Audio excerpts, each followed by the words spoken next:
Tonight on Good Evening Ghana, in addition to the mammoth demonstration that we'll be sharing with you, we have some interesting analysis to make if you're listening to the radio.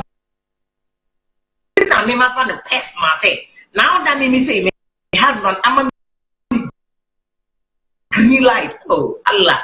Because you see, one warrior, a partnership, what I say, and you all do me per se, kitchen blog and dealing with him. My husband was like, oh, but cool. And to be fair and respectful to him, because me can't politics to be out. Me na me see the video and I mean me bush you they don't even like a I can make journey yesterday. But me say I'm pushing back with my family. So when the kitchen blogger decided so they attacking me bush me going into it's not a fan person and I kept convincing the challenge mommy answer way. Until now that NDC, it's not my boss, some say like that any no buyer calling out NDC said, look, hey, what they done, we say must case when you have appointed, designated, paid somebody, so you on bully him, on didi matem, on ye ma. On bully asantimai, on didi asantimai, and California matem, Cremophonio matem, Quran, on ye Quran, denigrate the image and the spirit, the sacredness of Quran. Mame can you treat that yes? Quran, it is a Bible, Quran, only Bible with the same standard. And ye sacred, and ye crack a book, woman, a sumbo, and your woman get the back from you can never is unpardonable. Ceremony because unpardonable so be a committed treason. A museo so be cassette Quran. Now I call Quran no ababeka. This man carry. The same yastic na macho to mo sapo de kitchen blogger yetem didie na mo de ba power.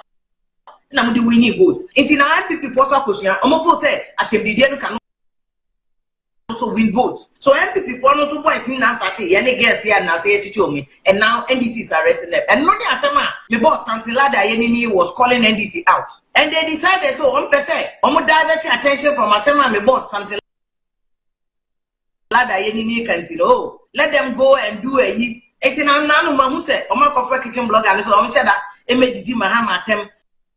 Normally look like oh ono so ye mahama ntino and oh or yeah, and Mahaman so into Mpato your crocodile they don't what it the one who start tape Nampato. Don't let the tape fool you. Don't be deceived. Man allow be more dada. What is a kitchen blog and Odidi Mahama Temobua a agenda. After the boss something like that any video no they buy you know. They decided so mama no so go video no didi mahama temenget so onye NDC ni o na yi omukoye anything na asset oh can be at the actual but you see how low politics has made us sunk. When we said the politics am I so low or my politics am I above from to the point to say because of unnecessary and silly and unwarranted equalization ti makofra kitchen blogger say onu so be didi mahama atem na nyet say we didi mahama atem ti ene we didi ayi MPP for atem so ene na che say okay ti say mahama chi MPP dia enye mahama na esuma no pacho we will not be fooled, we will not be deceived. We know say kitchen blogger yemu agent, the person who came to Ghana na warrant that so man chino airport obi na ke ba ya miracle abodi on do airport na mo chino until the person is your agent, we know you will never fool us with any attempt to equalize. Now, media, apart from more NDC and MPP, media personally, I am a victim of his bully. Nana Bana say, why me here? I don't even care. So Nana Brefa for the kind. Media, me say I'm fighting for her because I want a secret. They find Nipa looks. Said ye boy ye nyina ye wo permission ye begina Yakopon ni say Yakopon be say Yakeba ka chen Yakopon ye hu say Yakopon ye anu say na iti na brother Samicho no nyomo kan nipa fun ne cancel fun because this kitchen blogger you odi atemi ono so wo hwe ne won ne ye bia odidi ma tem o bully ma and I blame lady wapon ho and I blame lady no Master, I go deal with this guy. Me say, I know they are so personal to me. It's so personal to me. I go deal with that. He go shock. He go over. The oil, me did not them. But this thing that he has done to me over the years, over 10 years, insult, bully, attack, abuse. Oh, he go over him. He go over him. He go over him. Hey, because you have no right. You have no right. Party be na ma usika kwa sabi was so sabi was sabi busa brother the what to allow a political party to pay you. So could you in meanwhile, me President Mahama whom your friend Avia or Nemesis. It is to allow somebody to pay you. So could you go for them? President Mahama who anabana more necessary. President Mahama who a year first and Nana Abre for necessary. And Maya would do a matum bully or motif imam cremo. What I say, young body a class one for the show be to take a chief imam. Only one young for chief imam or in any crowd. Instead of crying more, you have the audacity and the effort to attack them.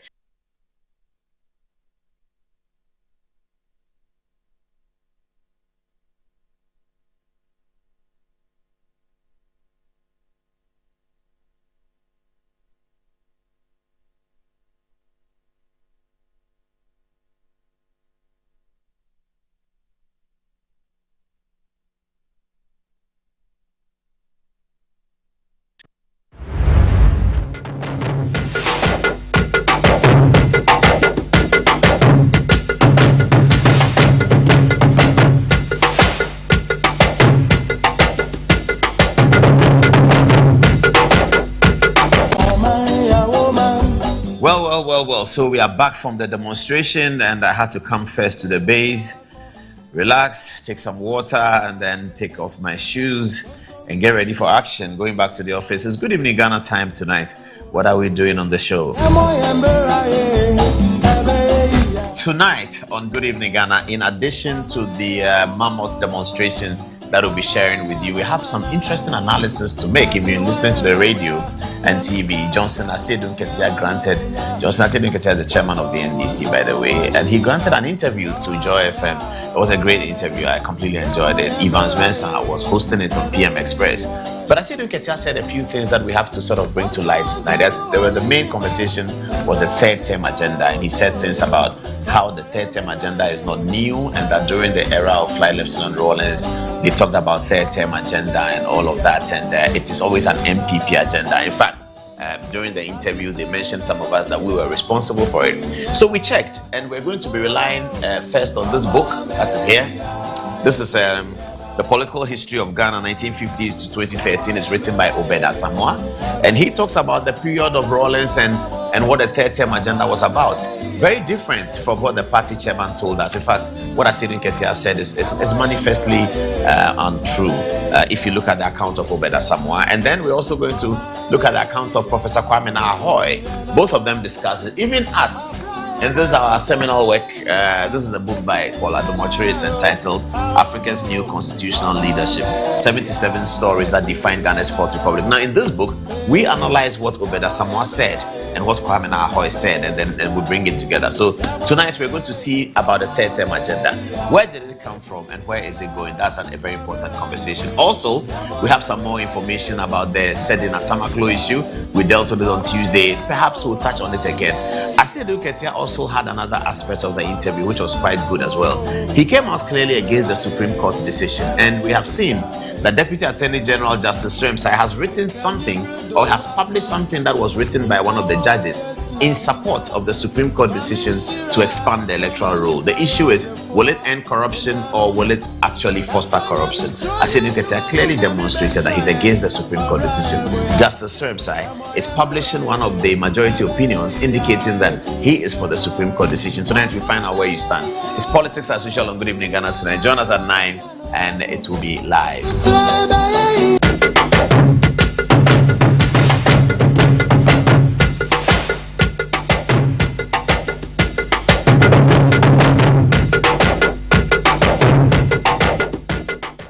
at the top of the hour at 9 o'clock. Good evening and welcome to the show.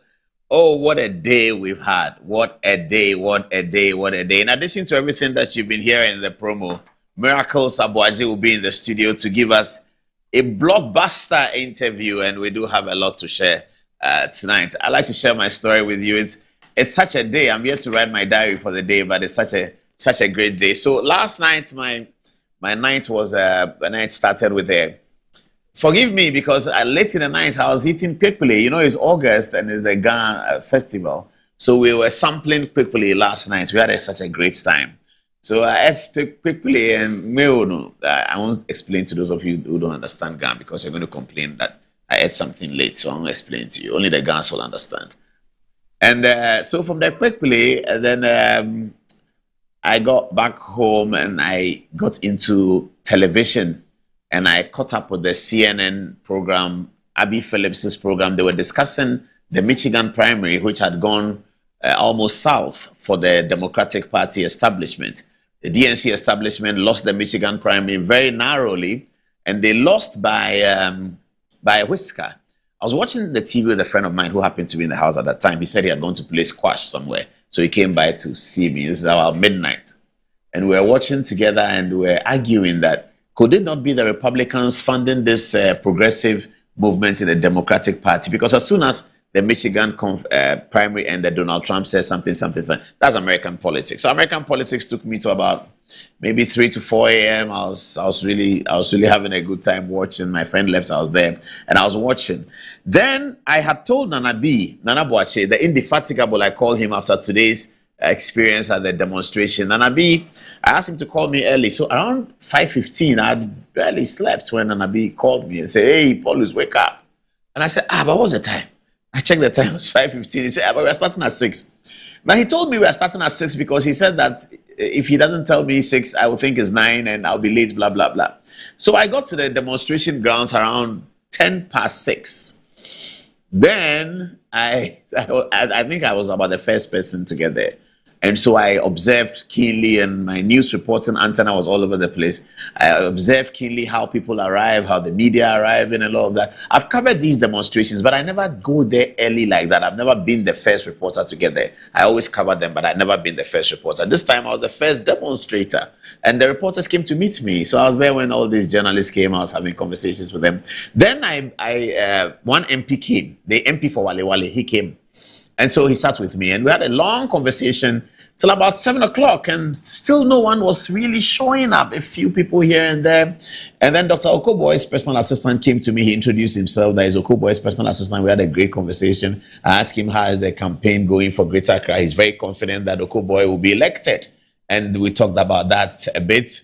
Then 2 more people joined our company, and we were all chatting about MPP politics and how Ghana is going and what happened in election 2024. All of that, I enjoy these conversations. Talking to people who are really working on politics. I don't do that every day, but these guys do that every day. They are MPs, they are constituency chairmen, they are constituency communication officer. And then some people came to shake hands with me that they've been elected as constituency communication officer, the guy from Adenta, etc., etc.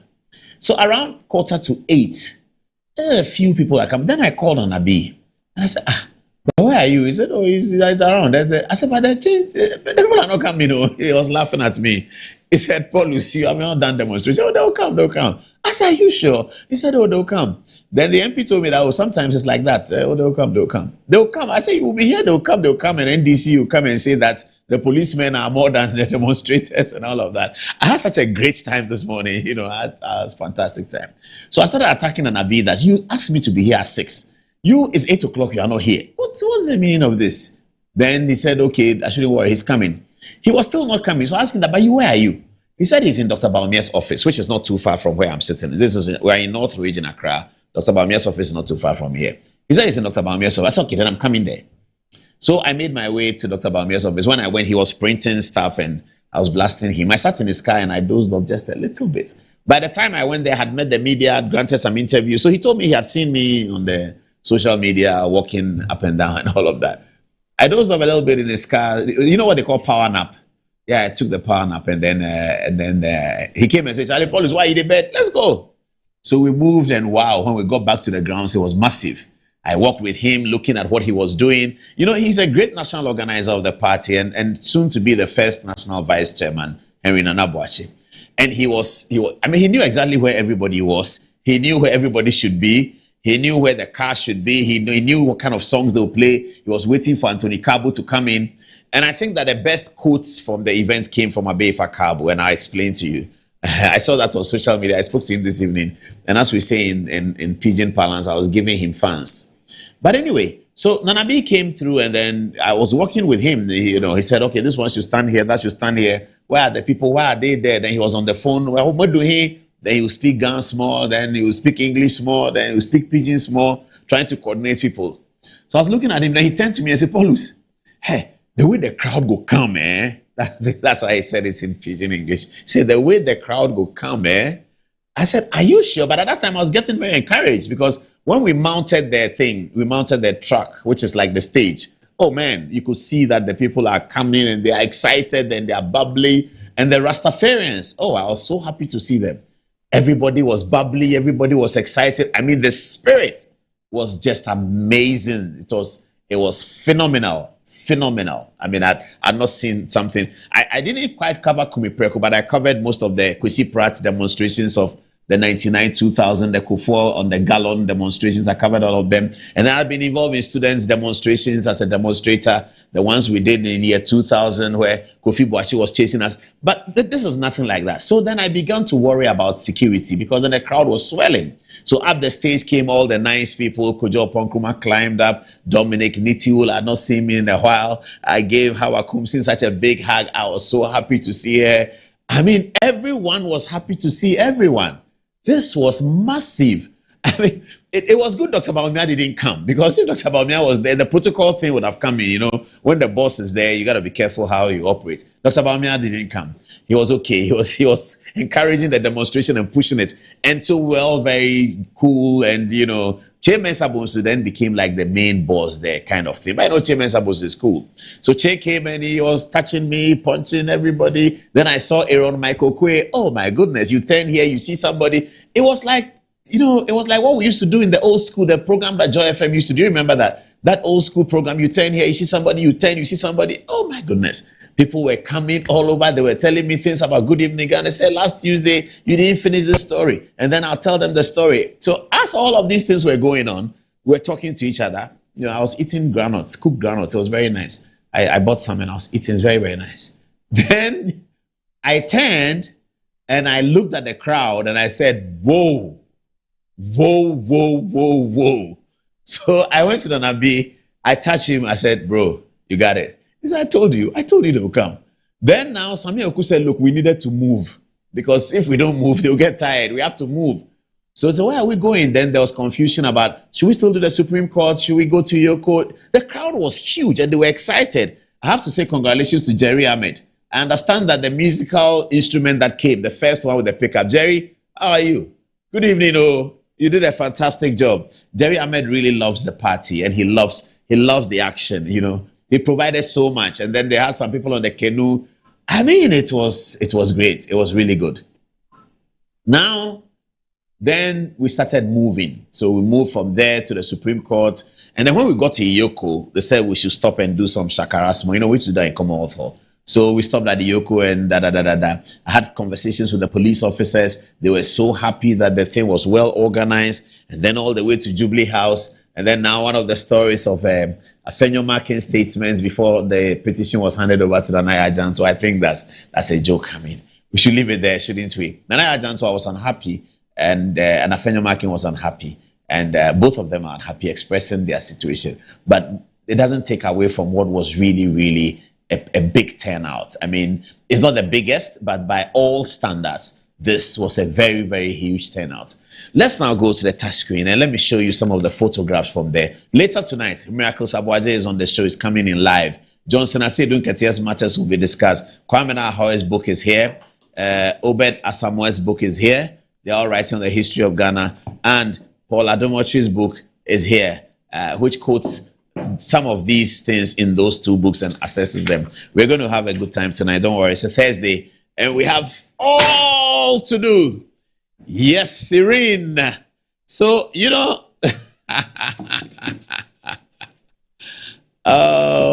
Amazing grace. Stop criminalizing free speech. Stop it. Stop. This was my placard. Yeah, you can see that. Yeah, it says, yeah, you can see that over there. That's what I'm holding. The stop. I brought it to the studio. Yeah, that one. This is it. Okay, so that's on the screen. This is in the studio. I have it again. We should stop criminalizing free speech. So I'm going to be leaving it here for today's edition, and later on we'll find somewhere in the studio to place it. Okay, so this is, I'm just going to share some of the photographs with you. That's me over there, and I've seen this photograph. I don't know the police officer. We were just walking together. And then I met Barbara Kwashiga, who is vying for the MPP parliamentary primary in Ayawaso West Wogon. She is lacing her boots to give Deputy Minister John Dumelo a fierce contest at Ayawaso West Wogon. I mean, John Dumelo was doing so much that everyone thought that it was going to be a walk in the park for the next election for him, but certainly it's not going to be a walk in the park anymore. Barbara Kwashiga has emerged, and the MPP is desperate to claim Ayawaso West Wogon back into their fold. It's a seat the MPP has been winning for a long time. John Dumelo has won it for the NDC, and the other person who won it for the NDC was Rebecca Adote. Way back, you don't even know her. Viewers who are younger, you don't know anything about Rebecca Adote. Rebecca Adote won the seat in 1996, and in 2000, the Supreme Court held that Rebecca Adote had been wrongly announced as the winner. But by that time, it was too late to conduct a by-election. The case was conducted by Peter Alajete, and I remember following him many, many times to the court in pursuit of that case. He was very happy that he won the victory, even though it became a pyrrhic victory. So Ayawaso West Wogon is by and large an MPP seat. So that was 2000. Amu won it. I believe Amu won it again in 2004. And in 2008, Kojo Chumba, for my good friend,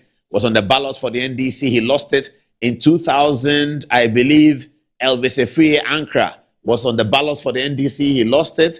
And then came Fremont Parry. Fremont Parry, I believe, won it in 2004. The former chief of staff, I mean. She won it in 2004, and then she won it in 2008.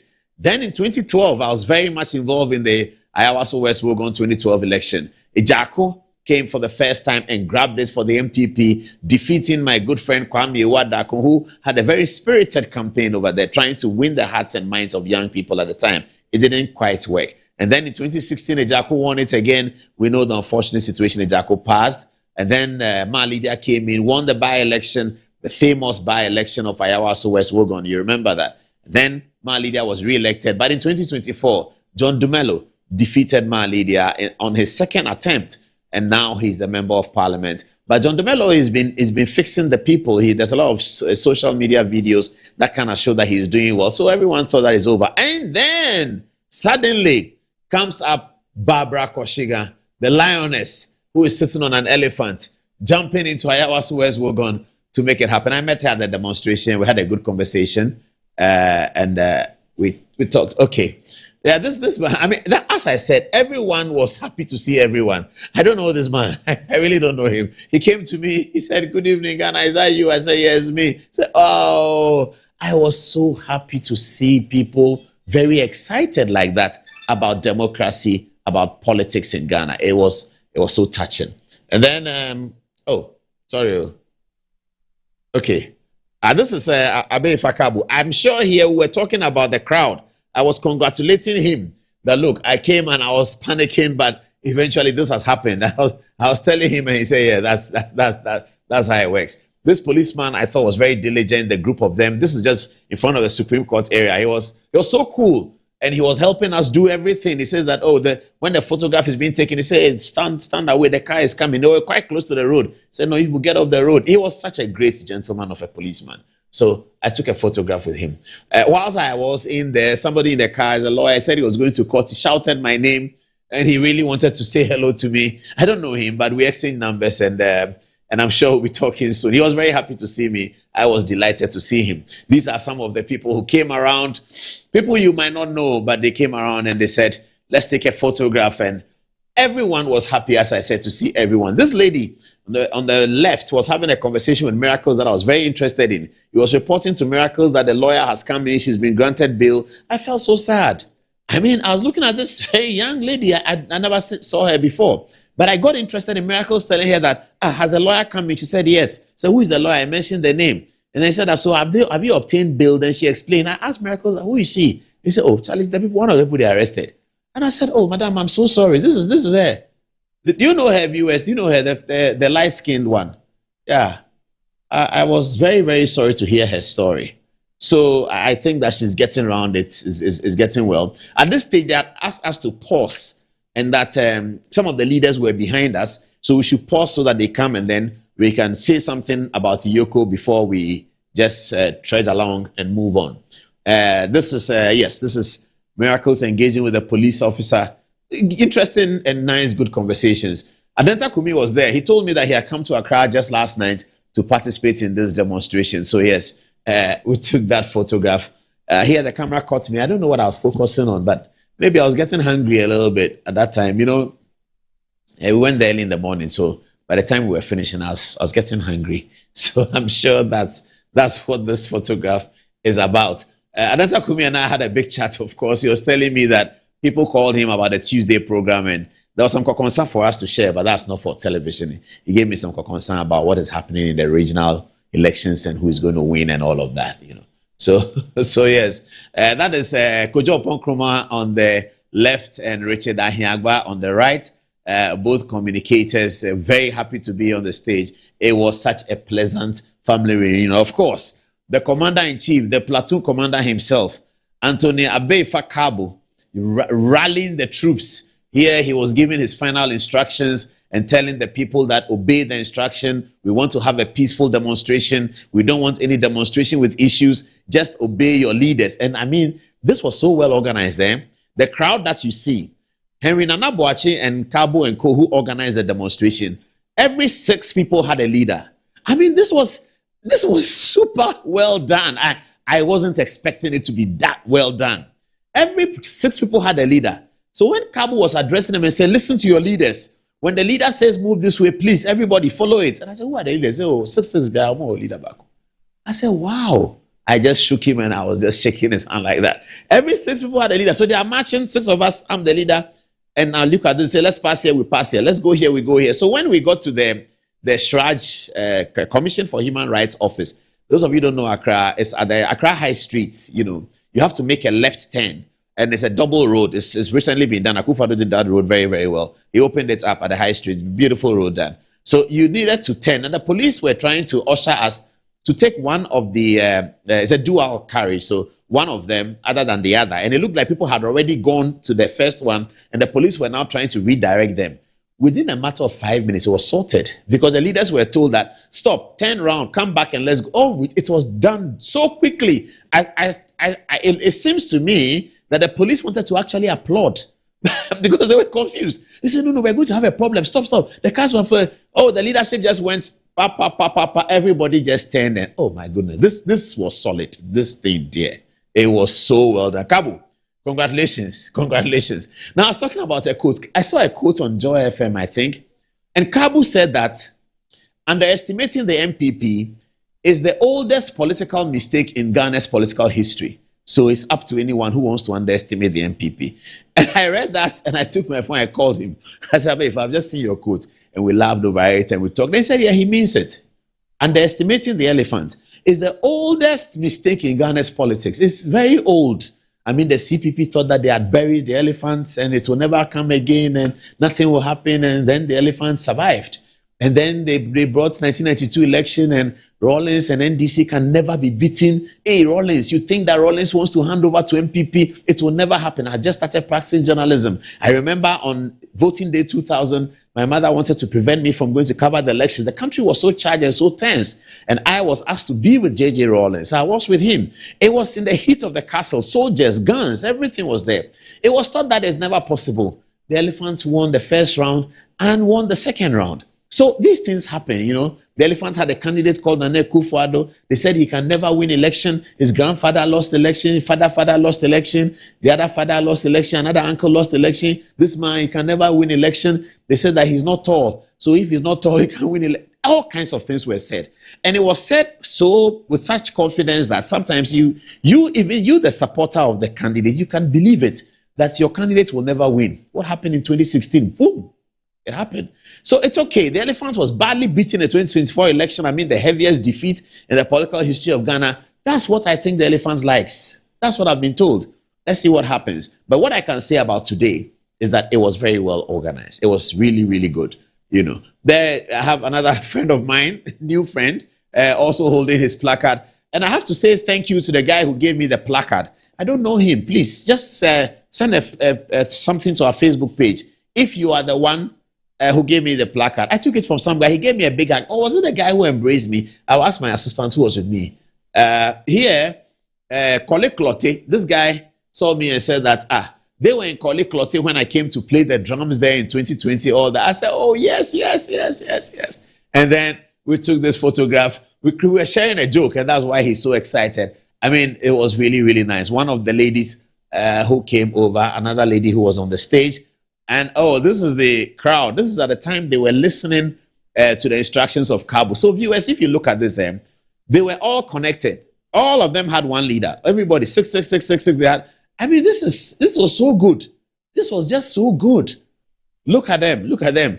And they were genuinely and organically excited. It didn't look like somebody was trying to help them to be excited. They were excited themselves. And if you walk around and you were listening to the conversations, they were all talking about the same thing.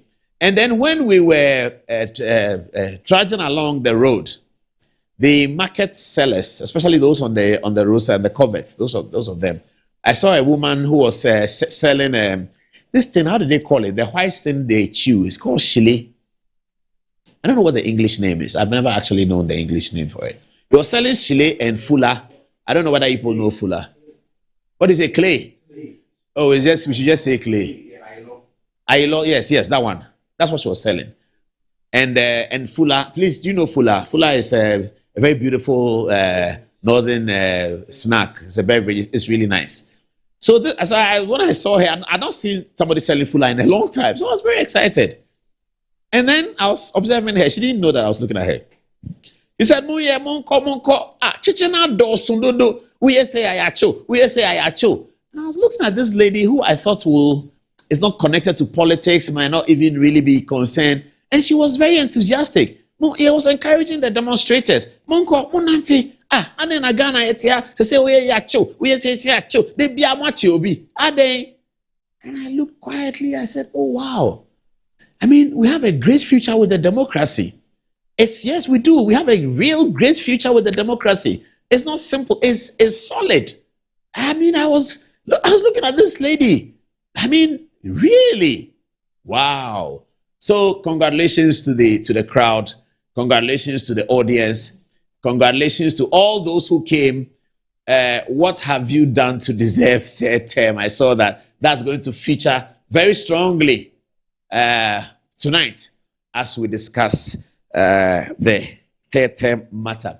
Now, though, and on the demonstration still, this is the last one, a demonstration before Miracles comes in, and he will also tie in a little bit before we talk about the reason why he's here. We have prepared a montage for you, just 8 minutes long. We sort of capture all the videos about I'm in there talking somewhere, another person is talking, all of that. It was done by the young people here. It's really nice. I mean, I've seen it. I think it's great. And you should see it too. After 8 minutes, when you come back, we'll be on the touch screen and the Supreme Court decision that says that political parties must expand their electoral role and that they must expand it to conform to the provisions of Article 55 in the 1992 Constitution, that should be obeyed. The decision is now out. We knew about the judgment and the ruling that was given, but the decision is now out. That means the reasons are out. Our lawyers have been assessing it. They'll tell us what is in there.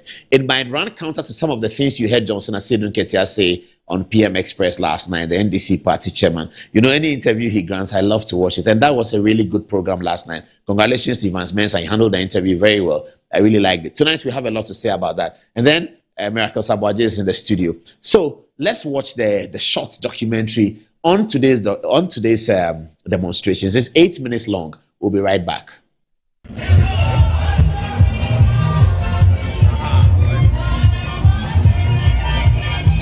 We're coming to demonstrate, so don't worry.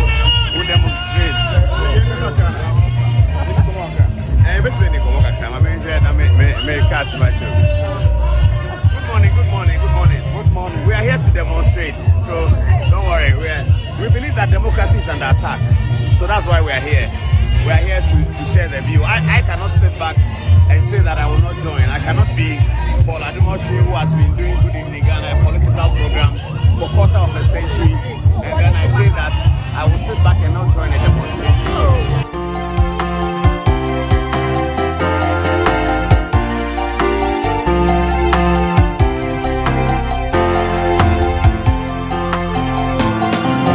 Ma omeyi munsem yewe yase na drinwa nopa ebiana brenyina sewuri bomba ya kaigana sufre unyankupon fakana shenisa enono yo. Just this morning we are hearing of more arrests and more arrests. No Ghanaian likes it. NDC people don't like it, MPP people don't like it, because we have developed a culture of democracy. We developed a culture of democracy that is working, that we are happy with. Once in a while, things will happen in a democracy, but everyone is complaining, both NDC, MPP, CPP, and that's why you see that many other people have joined in this demonstration. So I'm here this morning to support it, because I cannot be a journalist working in this space and having seen everything that has happened. I mean, I'm old enough to have seen some of Rawlings's work. I was a journalist when Rawlings was there. I'm old enough to have seen some of what happened in Kufuor's time. Nobody's perfect. Nobody's perfect. Every time things happen. Things happen in Nana Akufo-Addo's time that were not great in terms of even arrest. But everyone agrees that the scale at which it is now, we have to stand up and march for democracy. So that's why I'm here. We are waiting for the leaders to come, and then we will start and we'll march, and then we can talk some more. Good morning to everyone. If you are home and you support democracy, please come. Please come. If you are home, support democracy, please come. We are not here marching against anybody. We are marching for something. We are not marching against anybody. We are not demonstrating against anybody. We are demonstrating for something. We are demonstrating to sustain our freedoms. The freedoms are guaranteed under the 1992 Constitution. We are here to demonstrate in support of. We are not demonstrating against something. We are demonstrating in support of something. Thank you very much. Thank you very much. Politics of insult. And yet, training one event me asking for follow. Obia cassette Obia cassette your man penny. Sabijan Film and another means supporting politics of insult. Because of men we are Mamrana Yatiti, your coach and interest. And to Kabira John Dramani Mahama. What you only Panua? No, I will find no woman as I want. Ebrano Prensa. So when you are all Yanua. Now, from a year singing, I will say, the beneficiary of politics of insult. I know. Kevin Taylor, I said, on your make you a my perpetuate. If you buy another dankwa, or to Kuna buy another dankwa, then I don't buy my penny for. So let's into till we chill. And yes, yes, Ghana first. It's your man penny John Dramani Mahama. So be ya make us a match as why son. Wait, so Papa, I'm from Twakum Krawa. And when we have no more money, Ghana first. I'm not woman of bread. I'm not woman of bread. I'm not the battery baboon. For Christian to Mama Baboon. We all sit and watch and say, let the minority go on a demonstration before we ask questions. Please, that is why we are all here. We are all part and parcel of this nation. We are all building a better Ghana for ourselves. And that is why we are asking. Ask the right questions. We will also ask the right questions and demand the right answers. President must put his foot down and do what is right. He told us somewhere last year that if a state entity is not doing well, he will close that state entity down. He said it. The president mentioned this in one of his addresses. And so if things are going the way they are going, where one state enterprise, state entity, causes a whole Bank of Ghana to make a loss getting of $1.7 billion. It's not billion cedis, $1 billion. Mr. President, walk the talk. Walk the talk. That is all we are asking of you. And clearly, we also look at the judicial system in this country now. It's like it is selective in a way. All we are asking is go by the rule book. Because we cannot have a nation where we don't go by the rules that we have set for ourselves. So we are asking the president, let them go by the rule book. People don't just wake up one day and give, bail conditions that are clearly not right.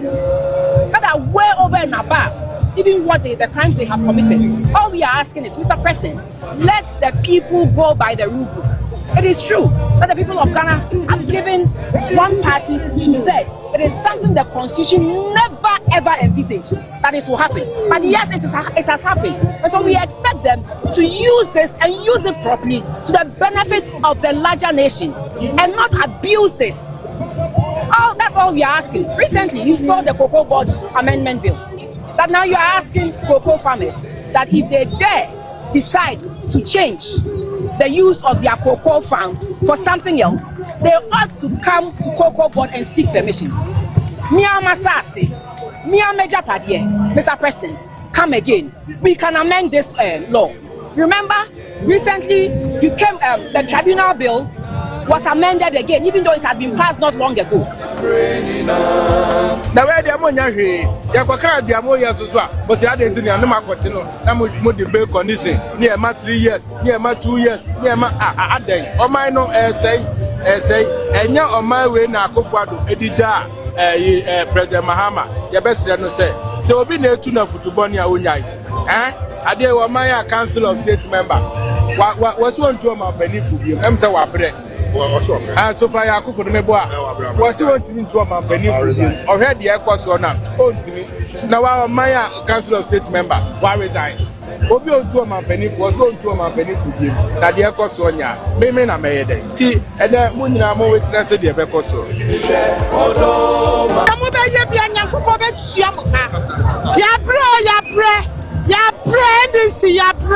Nyankubo be kasa MPP.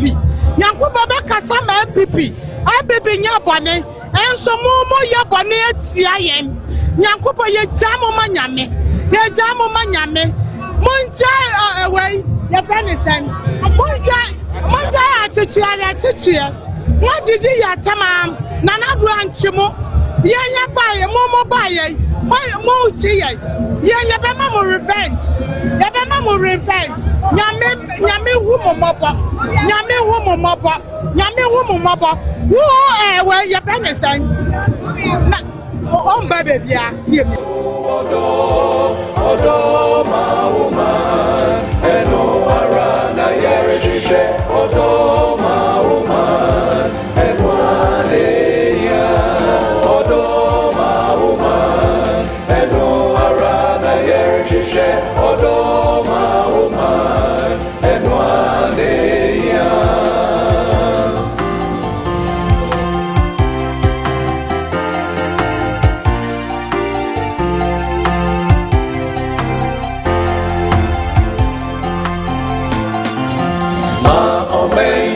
Semye we yase na jinwa nopa evia na brenina sewore bomba ya kaigana sufre unyangu pon fagana shenisa enona uyo mambapa enona uyodo odo mauma eno arana yerishe odo mauma enwaneya odo mauma eno arana yerishe odo mauma enwaneya odo mauma eno arana yerishe odo mauma enwaneya odo mauma eno arana yerishe odo mauma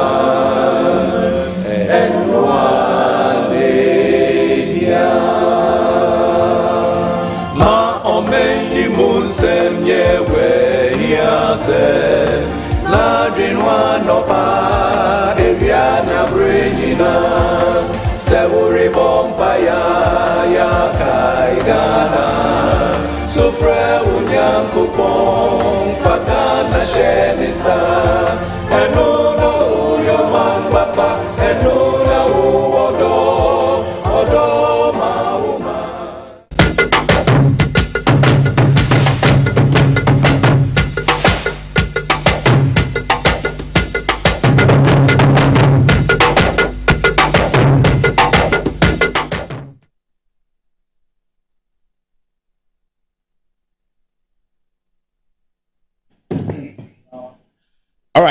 Miracles has taken the seat, but let's just go and deal with this matter of Bukulongtons and then come back and sort out Miracles. Our father Johnson Asiedu Nketia said something. You know, the reason why I don't like what he said is that I don't like when political history is butchered by serious and important people. And I'm not saying it's fault. I mean, that can happen anyway. But he said something that was serious. And he said it's a narrative that, and this is how I'm going to get a lot of flack for this. NDC people are going to come after me. This third term agenda, the NDC in this week's media, Johnson Asiedu Nketia grants an interview where he talks about internal NDC third term agenda. I think that people went to whip him up a little bit. He was not happy with it because he said, when you say you like John Mahama, then you are pro third. When you say you like third term agenda, then you are pro John Mahama. When you say you don't like third term agenda, you are anti John Mahama. Of course, referring to himself. He has made it clear that he's not interested in a third term agenda. I guess after that interview, he had trouble. So now he comes to another interview on Joy FM, big platform. And then he says that it is MPP who are doing it. I mean, for me, a political historian, I don't like that. It's not true. So, you know, by the grace of God, I'm going to counter Asiedu Nketia with Kwame Ahoy. They are all NDC. And Obed Asamoah. And my book, which relied on this. Because if I go and say, they say you are not there, how do you know? In fact, I wasn't there. So I looked at what Kwame Ahoy said. And it's very different. Asiedu Nketia says it's MPP who have been doing it. And then he goes on to say that this is not new. During the Rawlings time, MPP did the same thing. And that is what happened. Right now, if you speculate that it's MPP who is doing the third term agenda for their own sake, we don't know. But then if you go historical and say that, oh, they even did it the Rawlings time, then you are trying to establish a certain trend to give credibility to the assertion today that it's MPP doing it. Nothing can be further from the truth. It's manifestly false. Now let's get to it. Play the video first. This is what he actually said. Let's listen to the video. We've been there before. I don't know how old you were when President Rawlings was approaching 2000. I covered that election, so the whole very well. You remember the whole country was say Akuntabesi Farm. Yes. You remember? Yes.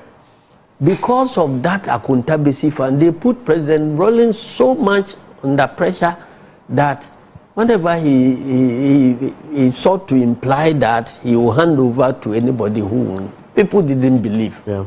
And they were saying that no, this soldier man, he won't hand over. Even if he loses, he won't hand over. So the campaign deviated from policy to whether he will hand over or not hand over.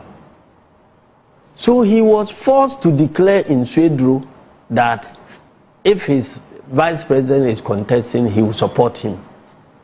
Just to settle the debate that he will not contest. Then that turned into a different thing. Swedru declaration. And then they say Swedru declaration. Split the party. So the spin then started. And there was an implosion in our party. And the party split and we lost the election. You think something similar is happening now? I think those who are pushing this type of narrative, they want to tempt President Mahama to make some declaration in order to convince people that he's not coming, which may end up, history doesn't repeat itself, but it rhymes. What happened is actually the exact opposite. And that's the same thing happening today. So let's get to the story. First of all, let me say of these three presidents, these were all the presidents who had a straight two-term. And it's customary when you are dealing with a nascent democracy like ours to give confidence to the system. So John Agyekum Kufuor said he had occasion to say it, that I'm not running for a third term. This is it. President John Agyekum Kufuor never formally pushed for a third term. On 22nd December 2007, at the MPP Delegates Congress, Kufuor said the victory of the Congress means that it's a direct statement that he is not actually running for president. He actually proceeded to say that this Congress is an indication to me that this is the beginning of the end of my tenure as flag bearer of the NPP. He also apologized, quote, for any act of commission and omission during the period of my stewardship, unquote, and urged the party to unite behind whoever won. The whole event was about handing over to a successor, not extending his term of rule. So President Kufuor did a customarily that, yes, I have 2 terms, I'm not running. So presidents of Africa and democracies like ours that say that I'm not running, it's not because somebody is thinking they are running. It is their obligation to do it, to sustain the democratic culture. It's not because somebody is saying, nobody was saying Kufuor is running a 3rd term. Nobody said that. Nobody is saying Akufo-Addo was running a 3rd term. But see what happened. On December 2021, official pledge. Nana Addo pledged to respect the 2-term limit in the 1992 constitution and not run for a 3rd term in 2024. This was ahead of the MPP deciding on its 2024 flag bearer. He granted an interview on Pure FM in Kumasi when he had gone to Ashanti region, where he said to Kwame Adinkra that he was not running for a 3rd term. So Nana Akufo-Addo also promised that he's not running for it, not because somebody was saying that he's running for a 3rd term. Now, let's get back to Asiedu Nketia and give me his photograph. Asiedu Nketia says that this whole 3rd term agenda is coming from MPP this time against John Mahama, and that they want to force John Mahama to say something. That this is not the first time it happened. It happened then in 19... So he asked the interviewer, I don't know how old you are. And these days there's record. What is how old? Just show the thing to the man. What is the age we're going to use to understand things? I really don't... Not that I don't like it, but I get nervous when somebody, I don't know how old you are. I mean, I'm not old, but I can tell you the story of 1956 and how Ghana won independence because I read it. So I don't know how old you are there. It doesn't come into the conversation. Then I heard some interview on, I'm digressing a little bit, 1 minute. TV3, where somebody was telling Kwesi Butchie that you're a small boy. Why do we do that? When we started, if Ben Epson has told me I'm a small boy, and Kweku Bakun has said I'm a small boy, and Kwesi Pratt has said I'm a small boy, it won't work like that. I mean, who is small boy? The small boys are actually brilliant. We have to rely on them. So let's keep it cool, eh? All right. So let's come back to our dear Father Johnson. So then Johnson Asiedu Nketia says this matter. It's not true. Okay. Let me tell you why it's not true. So let's go to Kwame Nkrumah. Now, Kwame Nkrumah explains why the Sweden Declaration occurred. Not in one word, in several words. Kwame Nkrumah's explanation is corroborated by Dr. Obed Asamoah. Kwame Nkrumah's own is in page what? 140, I think. Is it 140? Yes, it's on page 140. Please, if you're at home and you have working with Rawlings, I have now obtained about 10 copies, I think, because today we had to go and buy new copies. And I see that they've sort of designed it. Congratulations, Uncle Kwame Nkrumah. So this is Working with Rawlings, Kwame Nkrumah's book. Open to page 140, and that's what I'm going to read. You can go on your phone and check it if you are doubting, but you know that here we don't say things that are not true. All right. It was clear that there was no official NDC succession plan to follow President Rawlings' exit. Some put it bluntly that the PNDC-NDC never allowed the party to develop institutionally to the point where it could develop or manage a succession. They were of the view that there existed elite conspiracies to secure Rawlings' endorsement within the context of a program of Rawlings' self-succession, either directly or by proxy. Please, viewers, I beg you, follow me. Kwame Nkrumah is saying something very intellectual and scholarly, and this is not what Asiedu Nketia is saying. Asiedu Nketia is saying the opposite. I believe Kwame Nkrumah. So he says that there were some things going on. Let me go on, you understand it. Rumors, he said, also abounded about unofficial succession plans that had been hatched or were being hatched by individuals or groups within the party. Kwame Nkrumah says these things were happening within the party. Asiedu Nketia comes and 26 years later tells us on television that it was MPP people and that the interviewer is not old enough to remember. This is Kwame Nkrumah writing about it. I love Asiedu Nketia, don't get me wrong, but I have to put these things. It's my work to do that, isn't it? Kwame Nkrumah said these things were happening within the party, the NDC party. One such rumor, he says, was to the effect that the NDC had a plan to enable President Rawlings to run for a 3rd term. Rumor, let's move on. That plan would involve getting the Supreme Court to render a Rosemary Kwame type of judgment in which a plaintiff will be found to try to convince the court to interpret the Constitution to mean that president could run for more than 2 terms. This is Kwame Nkrumah. This was a strategy 26 years ago. Find somebody go to Supreme Court, let them interpret it. I'm not saying it. This is Kwame Nkrumah. Forget about Essedu Nketia. I mean, no, don't forget about him, but he didn't, what he said is not being borne out here. All right. Another of such rumors involve plans for a straightforward attempt by the NDC government to amend the constitution through a referendum to allow for presidents to run for more than 2 terms. Does that also sound familiar? I don't know. Let me move on. I was not aware of any such plans existing. I am sure that if there had been any such plans, I would have been one of the first to know. That I did not know must mean that there were no such plans. Okay. Kwame Nkrumah talks about what is happening, and being who he was in the scheme of things, he was the legal brain. He wasn't the attorney general, but he was the legal brain. So in the scheme of things, Kwame Nkrumah is saying that if they were thinking about a Supreme Court matter, or they were thinking about a constitutional amendment, I am one of those people who would know. That I didn't know means that these rumors may not have been true. Stay there with me. Let's move on. And then page 141 now, it says, however, and you know what the word however means. He says something, he said, however, hold it. Some people disagree with me. They argue that my non-awareness of efforts towards a 3rd term for Rawlings did not mean that the option did not receive serious consideration among certain sections of the party. There you go. This is Kwame Nkrumah. He says somebody came to tell him, however, that Kwame, the fact that you don't know that we are doing 3rd term, it doesn't mean that we are not doing it. We were actually doing that. There were serious considerations among certain sections of the party. They think it only meant that that option was not was abandoned before my inputs were required. So Kwame Nkrumah is saying that those people are telling him that, Kwame, I bet you're a lawyer.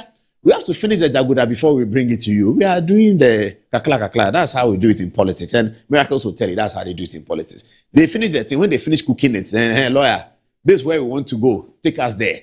And then lawyer will say, oh, we will get there, but it will take 2 weeks for the bill to lie in parliament and want to beat the lawyer up. 2 weeks, you think we have time? That's politics. So Kwame Nkrumah is saying they told him that, the fact that he didn't hear means that the thing died, like it will reach your table. Anyway, let's move on. He says, according to this view, quote, there were many power blocks around President Rawlings. Another rumor unofficially, unilateral plan was for Nana Akufo-Addo Rawlings, the wife, to succeed her husband as NDC presidential candidate. What appeared to give credibility to the rumor was the reported arrival at the Tema Harbor of large consignments of T-shirts containing Kunedu for President's 2000 T-shirt and other Nana Akufo-Addo Rawlings paraphernalia. I, Kwame Nkrumah, however, did not have any evidence to support the rumor. Other NDC personalities who were rumored to be interested in succeeding President Rawlings included Dr. Obed Asamoah, Mr. J.H. Uswe-Champong, and Alhaji Mahama Idrisu. Now, viewers, should put this in yellow because this is the most important part, and this is ending.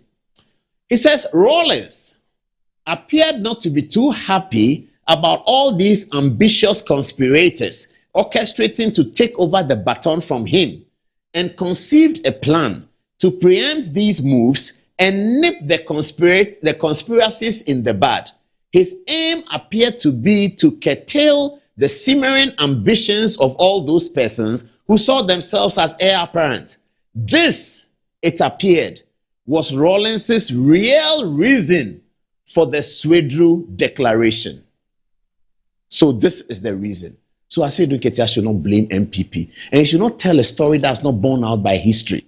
It's not true that in 2000, MPP said Akuntabesi form. Akuntabesi form was an euphemism for excitement that Rawlings was leaving power. They didn't mean that we are pulling him off the chair. It was just people were happy that the Soja man is eventually gone.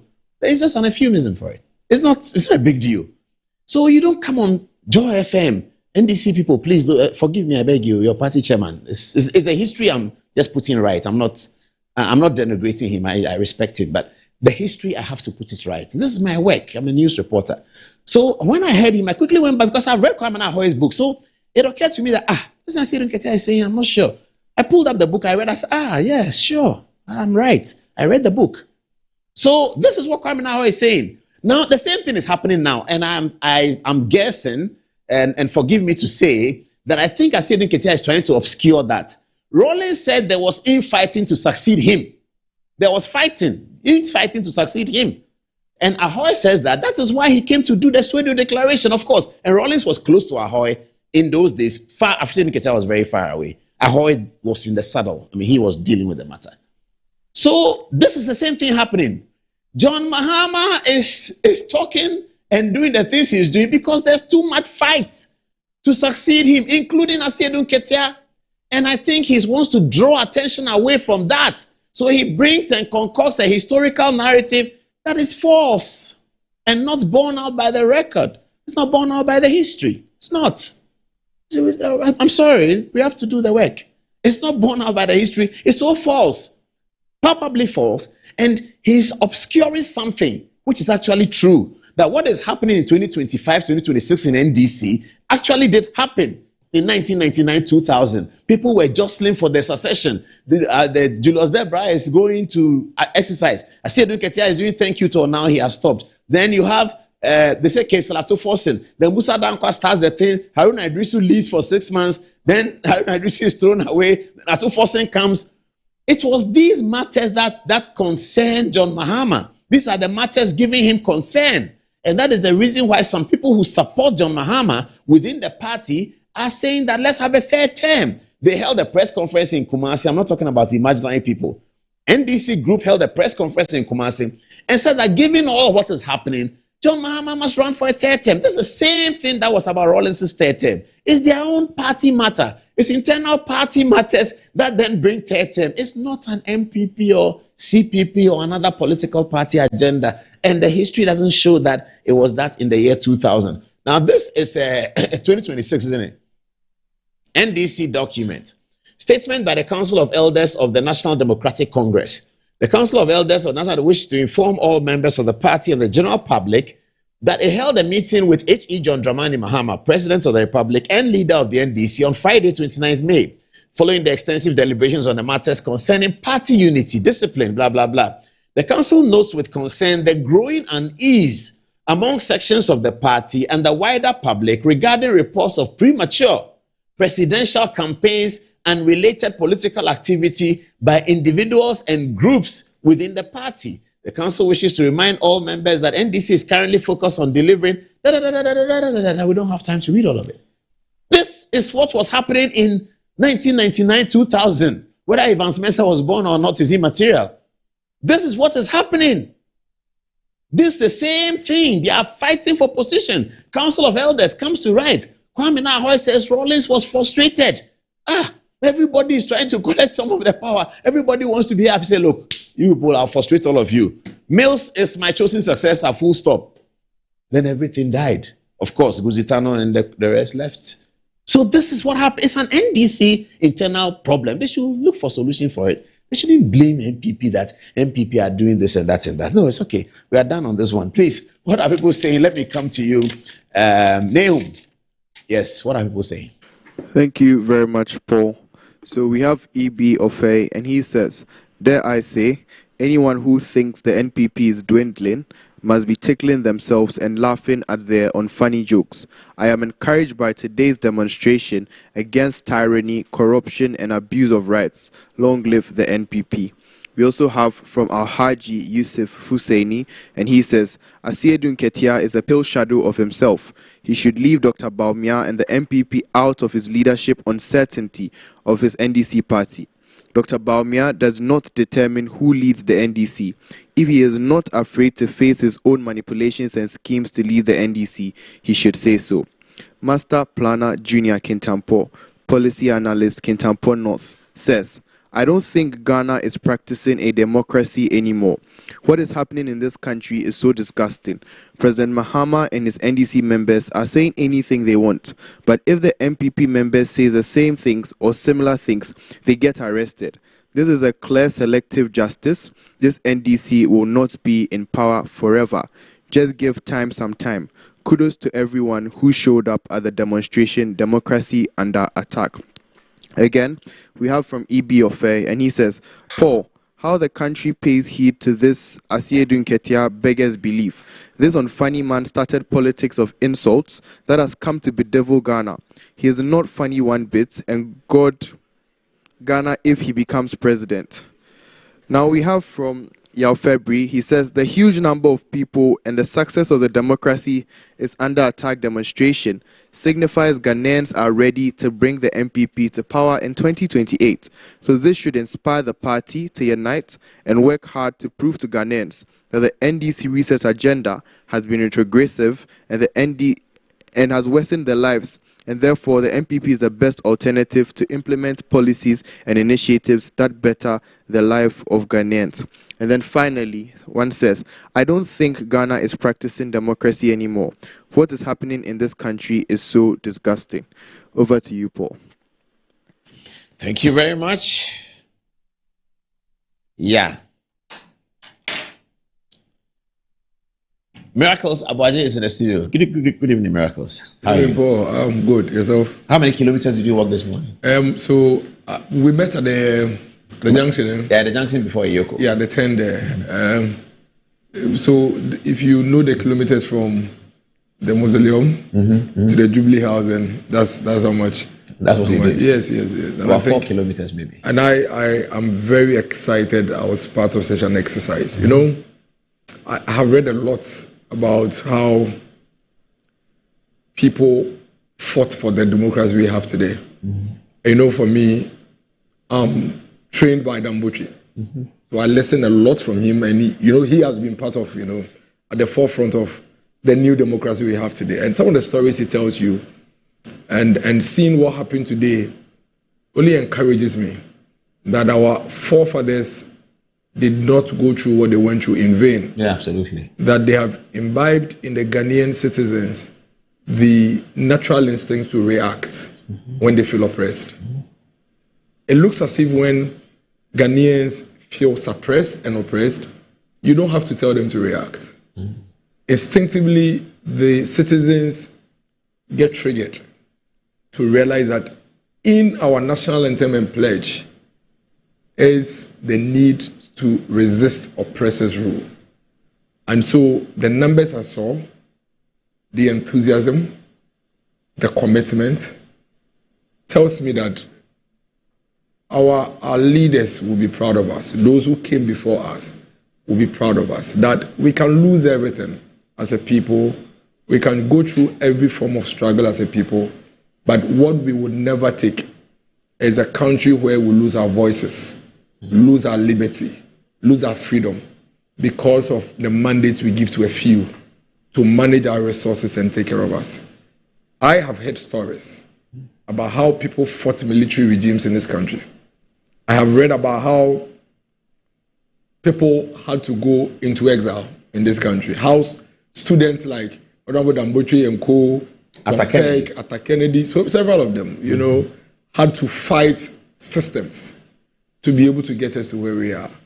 And at some point, about a month ago, I wrote to His Lordship, the Chief Justice, on behalf of the People's Forum. Okay. Yeah, where I raised concerns about why I believe the executive is behaving the way they are behaving.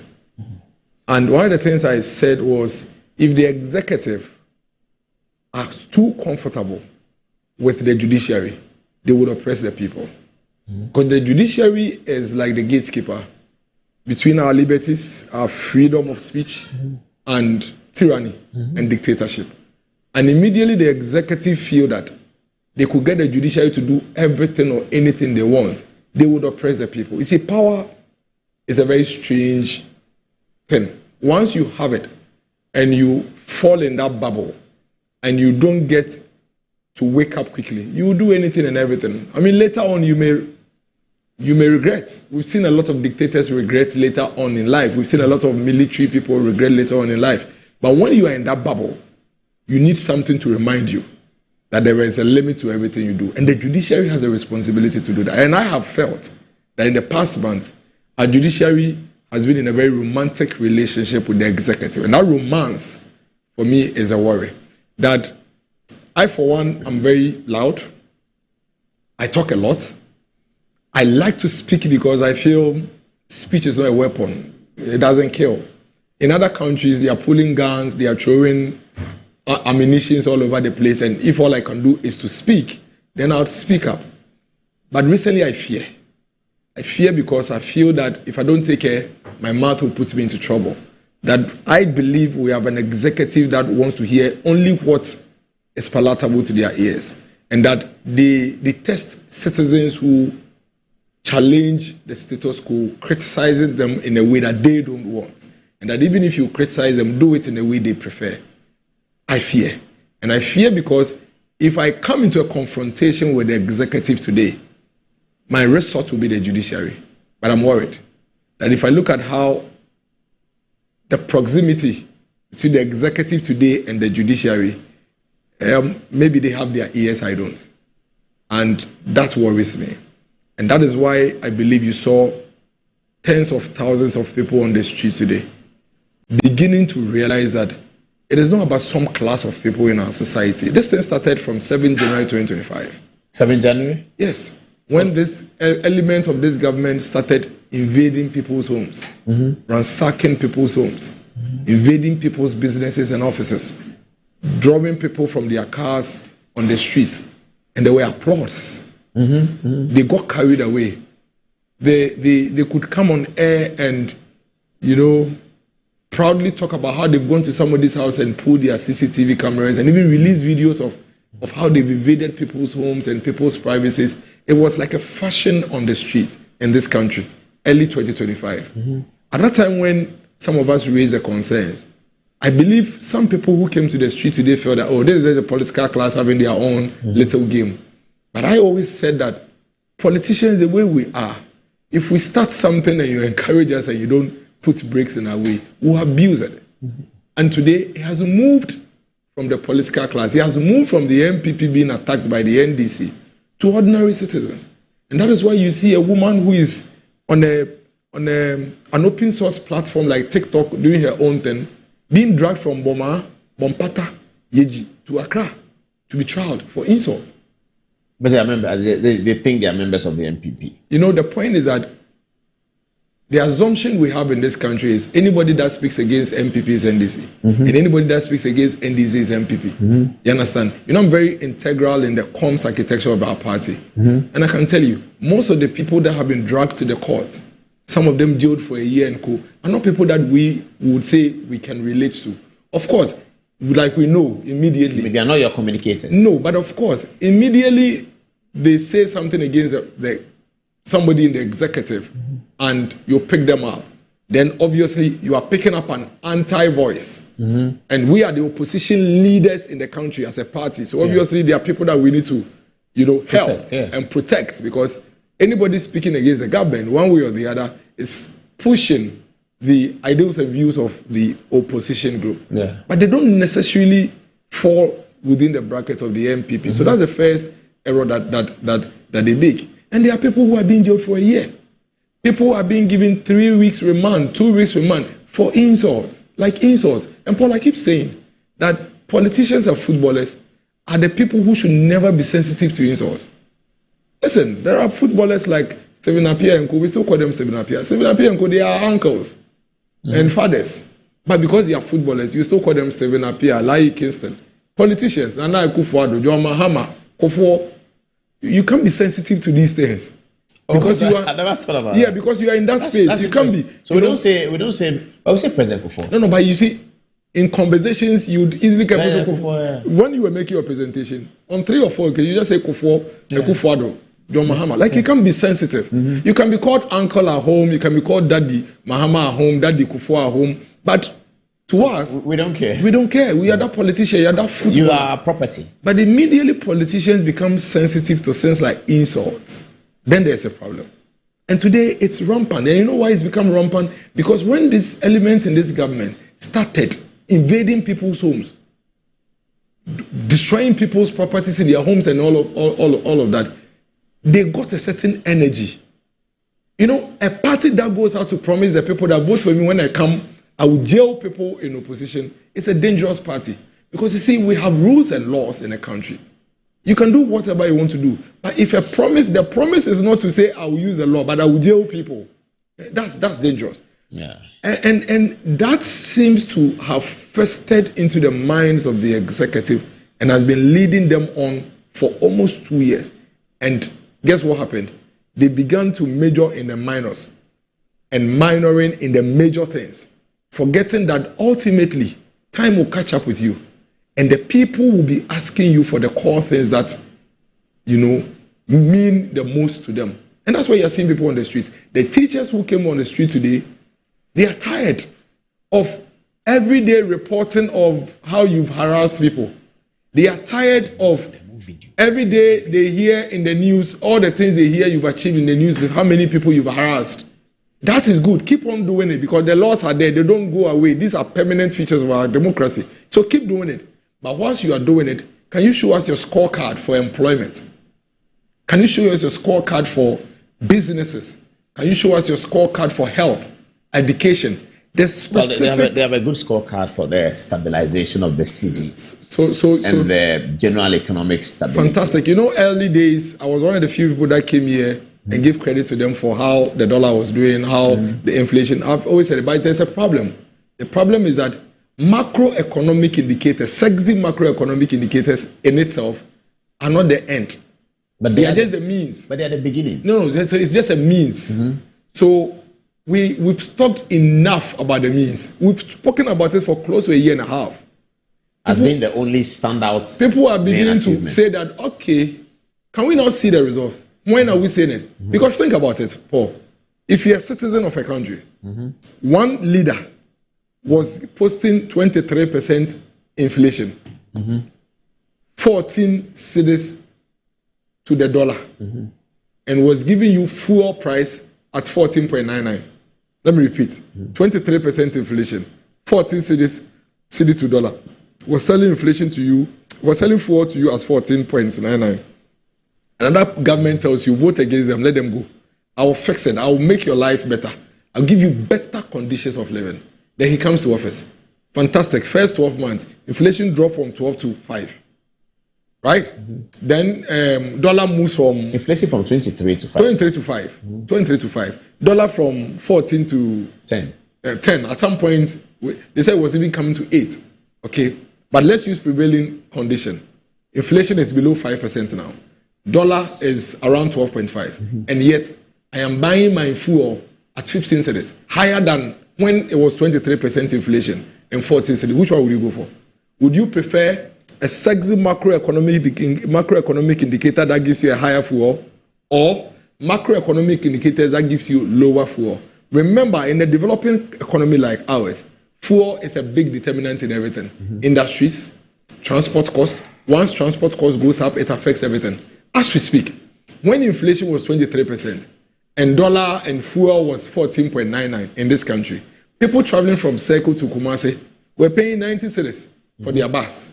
Today, when inflation is 5%, when fuel dollar is 12.5, people are paying 120 cedis from Circle to Kumasi. If you're a citizen, which government would you prefer? So macroeconomic indicator in itself is just a means.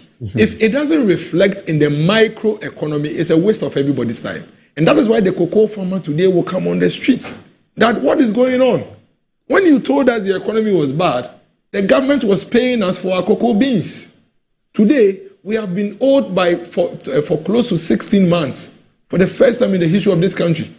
And that government is paying us in tots. Today, we have cocoa beans and we can't even sell. That is a worry. If you go and promise a young student who attended senior high school for free because his parents are poor, that you know what? I know you are poor. That's why you attended the free senior high school, which is good, because immediately it was introduced, a lot of people were able to access secondary education. However, have you asked yourself, after secondary education, how are you going to move on to the next level?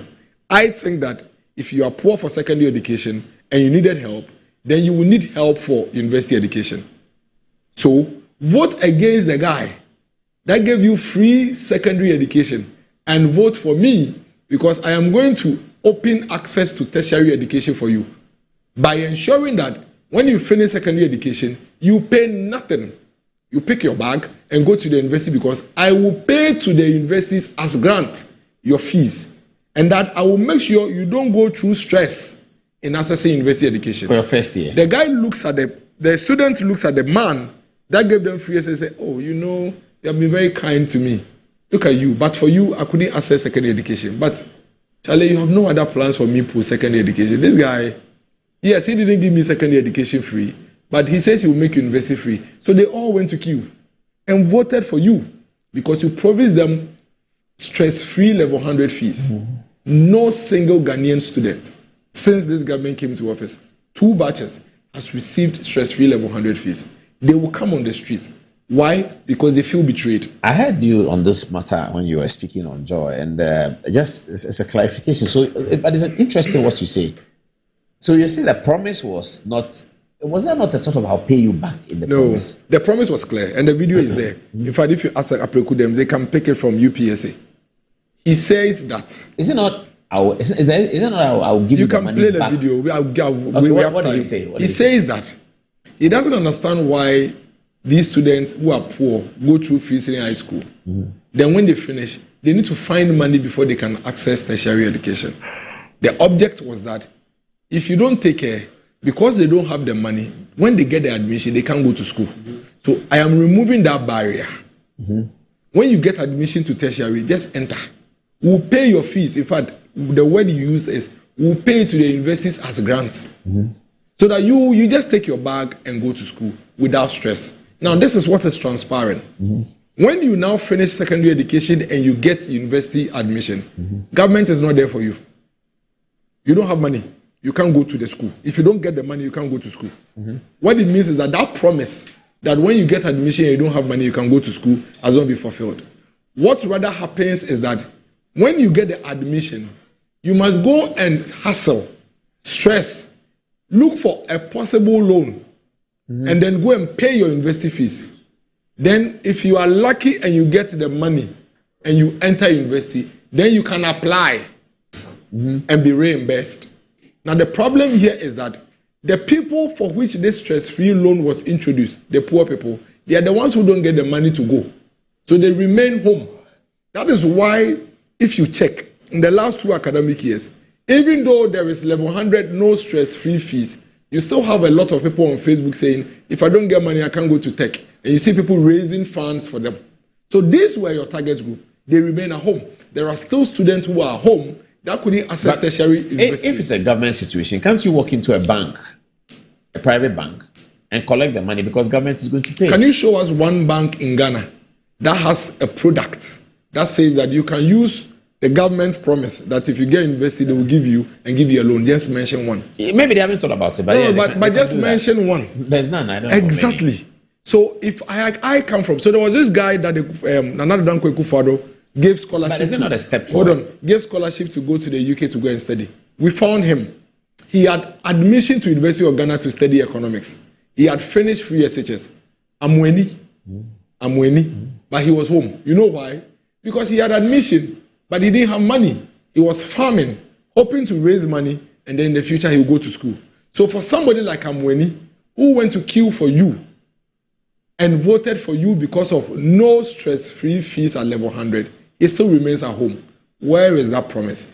That Amweni has been moved one step forward, that the bill that is looking at you, there's somebody who will pay. Yes. So go as far as you can to get. That's one step forward. But it's still stressful. So you see. So again, so that is where the issue is. So the promise is different from what you are delivering.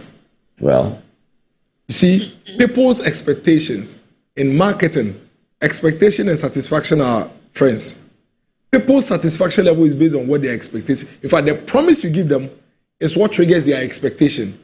Their satisfaction will be based on the promise you give them and the expectation they set for themselves. If you give me a promise and I set my expectation and you don't do it, I will not be satisfied. So the fact is that no level 100, no stress-free fees for level 100 has not been done. Rather, what the government has introduced is post-stress fee support.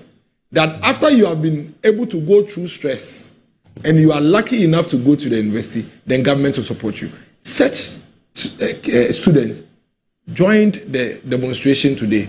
But for me, what is most crucial to me is the fact that today, tens of thousands of Ghanaians said that we beg you, you can take everything away from us.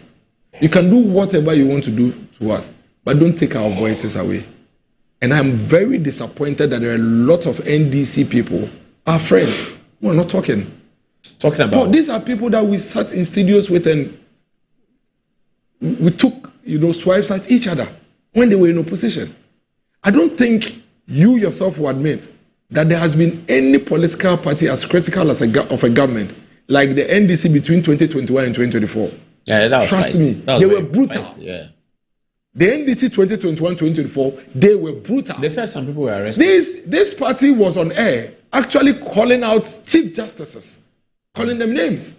In fact, until the NDC between 2021 and 2024, I never knew that you can actually go on air and call the Chief Justice of the Republic, women organizer of the party, of MPP.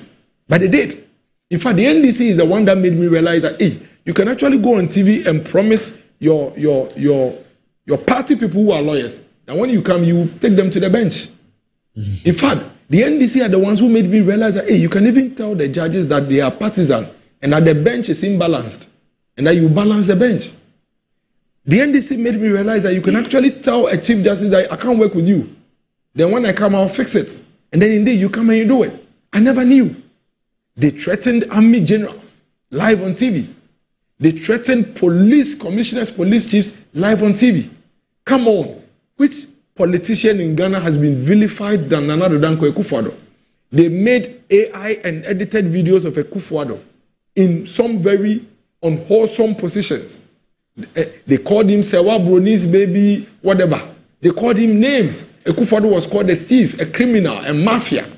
And all of that in this country. A whole tribe was given a tag, a Chim Mafia, in this country. We were in this country when some people went to fake a document and called it a Japadie book. We were in this country. Imagine anybody writing a Japadie book in this country. That person will be in jail today. That's a Japadie book that NDC were actually brandishing. Even the flag bearer of the NDC spoke to that document. Imagine anybody in this country, ever, you pick it and even read it on air today in Ghana, you'll be in jail. They will arrest you and tell you to come and show where you got the book from. Who was arrested for a Japadie book? That document that everybody knew was a fake document. Who was arrested? That document was a defaming document, you are aware. That document was a blackmailing document, you are aware. That document was a misinformation document, you are aware. Who was arrested in this country? But today, do you really think that a Japadie document, that even had the Ochehini's picture on the cover, will be entertained in this country? So that is where my disappointment is that, guys, especially our friends in the NDC, when we say the beauty of democracy, it is about the give and take. If you take the give and take away, Paul, there's no beauty in democracy. Immediately you take the give and take away, there's no beauty. I understand. When you are in political leadership, like you're in the executive, it's always uncomfortable. It's always unpalatable. When we're in power, anytime I see NDC friends like Sami Jemfi, Erike J, Abbas Nuruddin coming to speak, then my heart. Because whether you like it or not, they are in opposition. All they are going to do is to tell you about the things you haven't done. It's part of the executive. We took it in our strides. And then you are in power. All of a sudden, you don't want us to talk. When you talk, you are targeted. And you see, there's something about government. When government targets you, there's little you can do. You can be cooking your own pepper soup, and the government will say that the pepper in the pepper soup is not enough, and so you are arrested. Today, you heard a woman by the roadside, muncheno abayin, achechi abayin. That is what the women by the roadside were calling the government. Muncheno abayin. It's like anything at all can get you arrested in this country for anything at any point in time. And that is what, for me, brought me onto the street today that, listen, let's do whatever we have to do, but let's not take free speech away from the people. That's the only thing we have. That's the only thing that keeps us going. I don't think there's any country like Ghana. When we wake up in the morning, you have like 300 radio and TV stations, everybody discussing politics and everybody expressing their views. I don't know if you've seen any country like that. No, it's very difficult to find. Yes, and this is beautiful. That is the beauty of democracy thing that we are talking about. In other countries, they are pulling guns. In other countries, they are using cutlasses. We are just using words. Take it. After all, it's not as if the people in government also don't throw shades at us. You throw it, we throw it. That is the beauty. For those on TikTok, Facebook, that you have issues with, the solution is not weaponizing a certain law and throwing them in jail and intimidating them. Use the state institutions, activate state institutions like NCCE to educate and sensitize these people to understand the limits and boundaries within which they can operate with free speech. Because as we speak, somebody in Pandai somewhere is on TikTok doing TikTok live, uncoordinated. For such a person, Paul, for such a person, why are you arresting her? Instead of educating her, instead of sensitizing her, how many people can you arrest? Because TikTok is still growing. But there's another point to everything that you said. And the point is that all of these, those of us going on this demonstration are doing so because we have stolen money and we are afraid that Yoko is coming and we are hiding behind free speech, and there's no free speech has not been curtailed anywhere. You see some of these expressions from civil society and social media. No speed, you are afraid, you don't want to answer questions and all of that. How do you receive that, given all what you've been through in the last 1 week? How does demonstration stop any state institution from doing their work? Yeah, they think that that's for the point. So the demonstration had nothing. I'm not sure you saw anything about the demonstration that has anything to do with accountability. Nothing, none. The demonstration was quite specific, emphatic, suppressing and oppression of free speech, selective justice, execution of dissenting views. These have definitions in political science. They have specific definitions. They are not the same as what you are talking about. They have specific definitions. I'm a political science student. Yeah, but they are saying that. So they are not the same as what you're talking about. It's being used by NPP leaders as a facade because they know that in the next few weeks they're going to catch on. So you are government. In the midst of that noise, separate them. Deal with all you have to deal with, but give an ear to the people. That is all. Like you see, when you are government, you must be able to multitask, do everything some. But if you are focusing on just one, you will lose the other very critical element. Today, electricity has been increased by over 24% in 18 months. Water has been increased by about 15% in 18 months. Industry fuel to power industries have been increased by about 20% in 18 months. As we speak, employment has moved from 25% thereabout to 30%.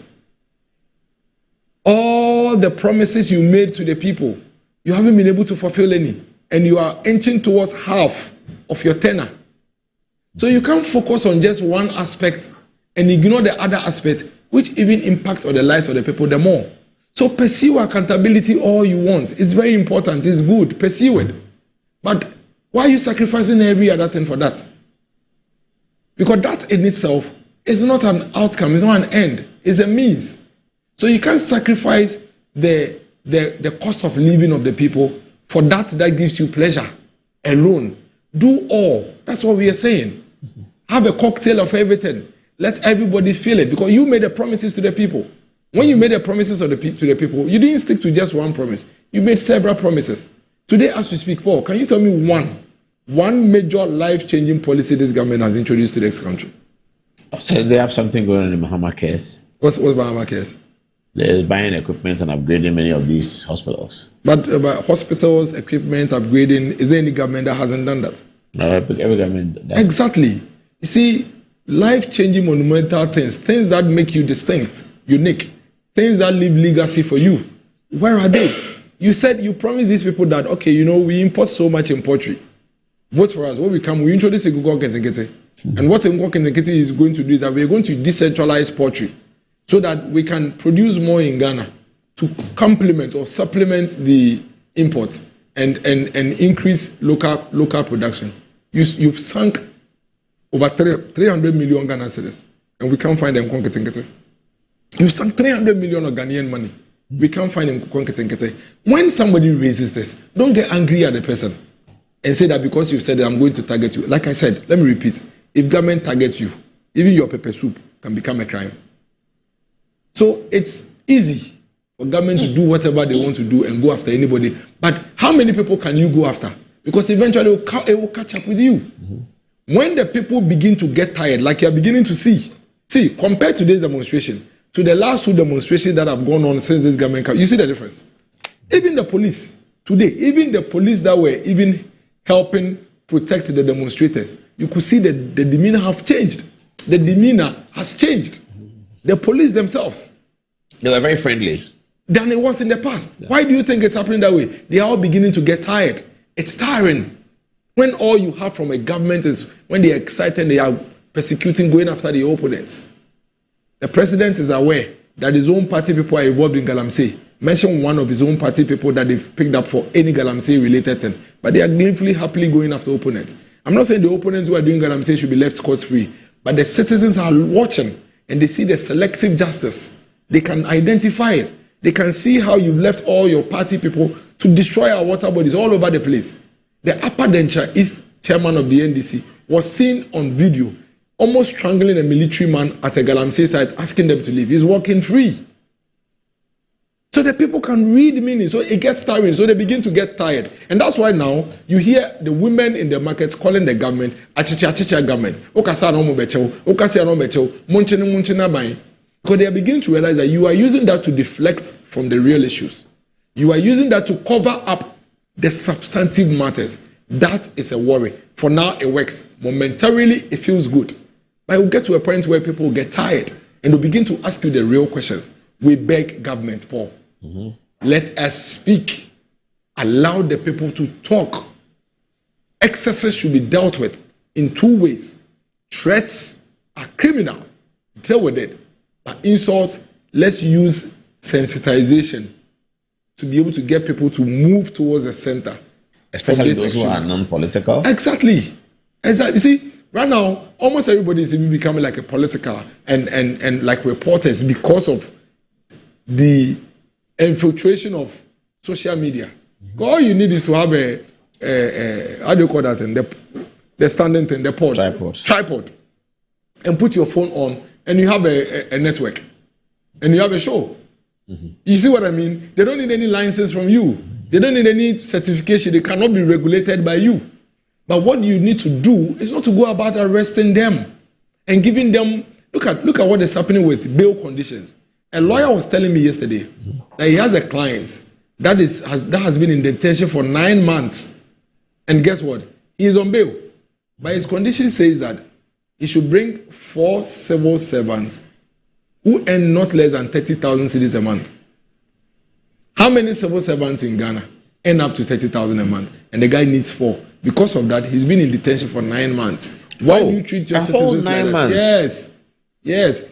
In the past few months, haven't you seen people spend 3 months in detention because they couldn't raise bail their bail bonds and sureties?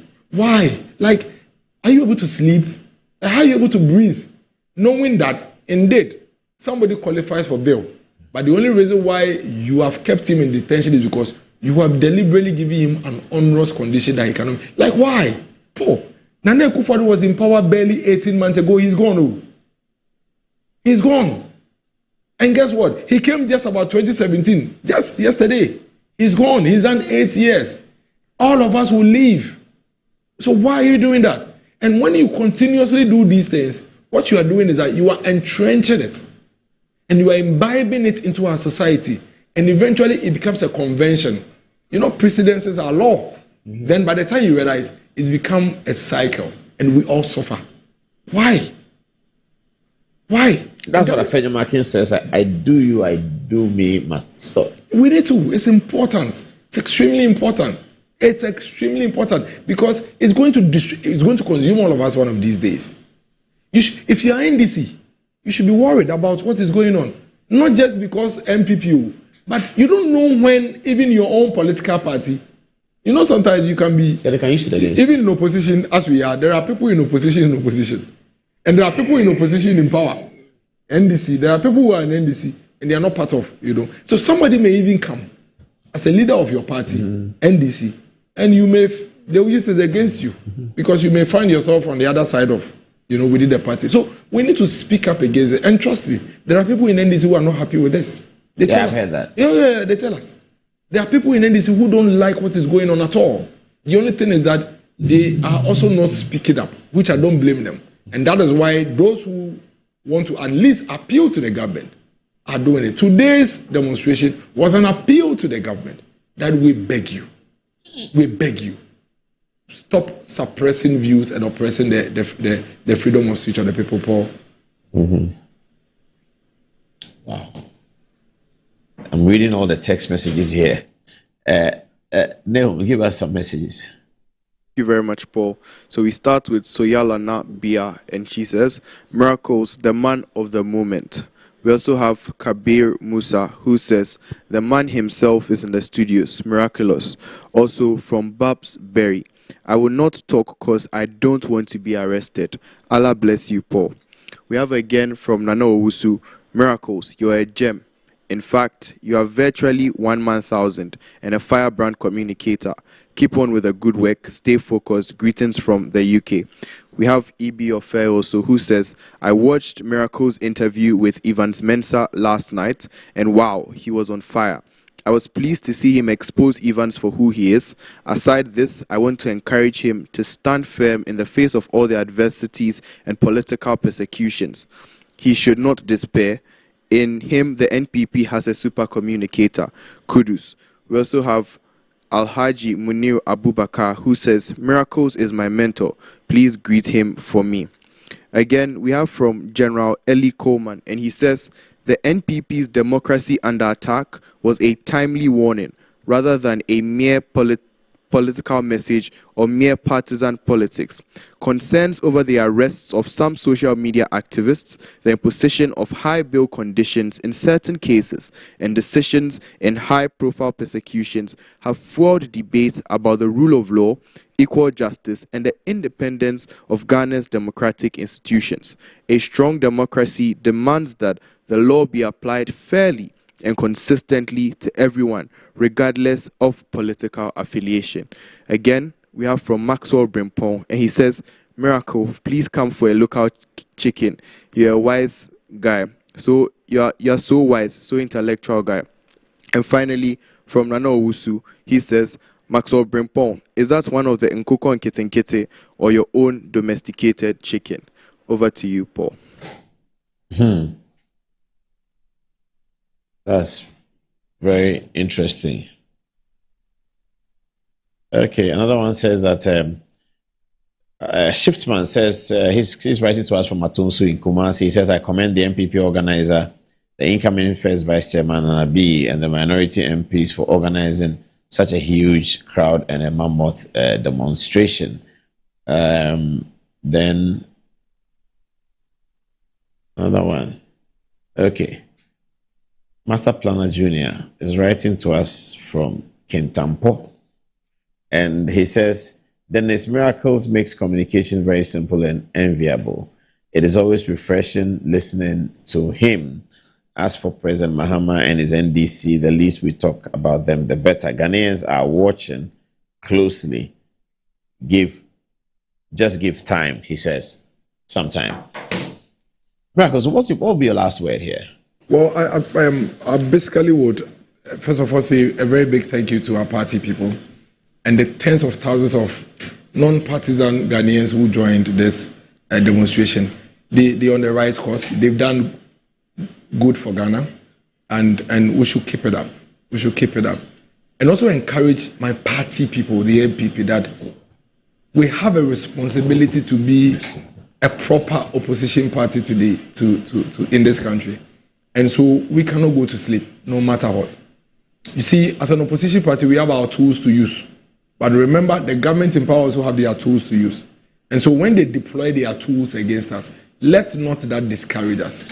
Ours is to stand up to it, and most importantly, also deploy our own tools. And that is why, for me, I have willingly put myself up to be the National Communications Director for the MPP. Mm-hmm. I believe that I have a responsibility to step up and step forward and serve the party in a capacity that I think I can deploy my skills, my skill sets for the party. Everything I am now is as a result of the MPP.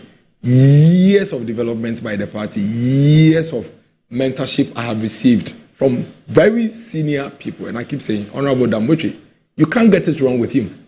And if he has mentored me over these years and brought me to this level, and I see the situation we find ourselves now, I can't sit down and say, oh, well, I have my own plans, let me do my own thing. No, I have a responsibility to step up.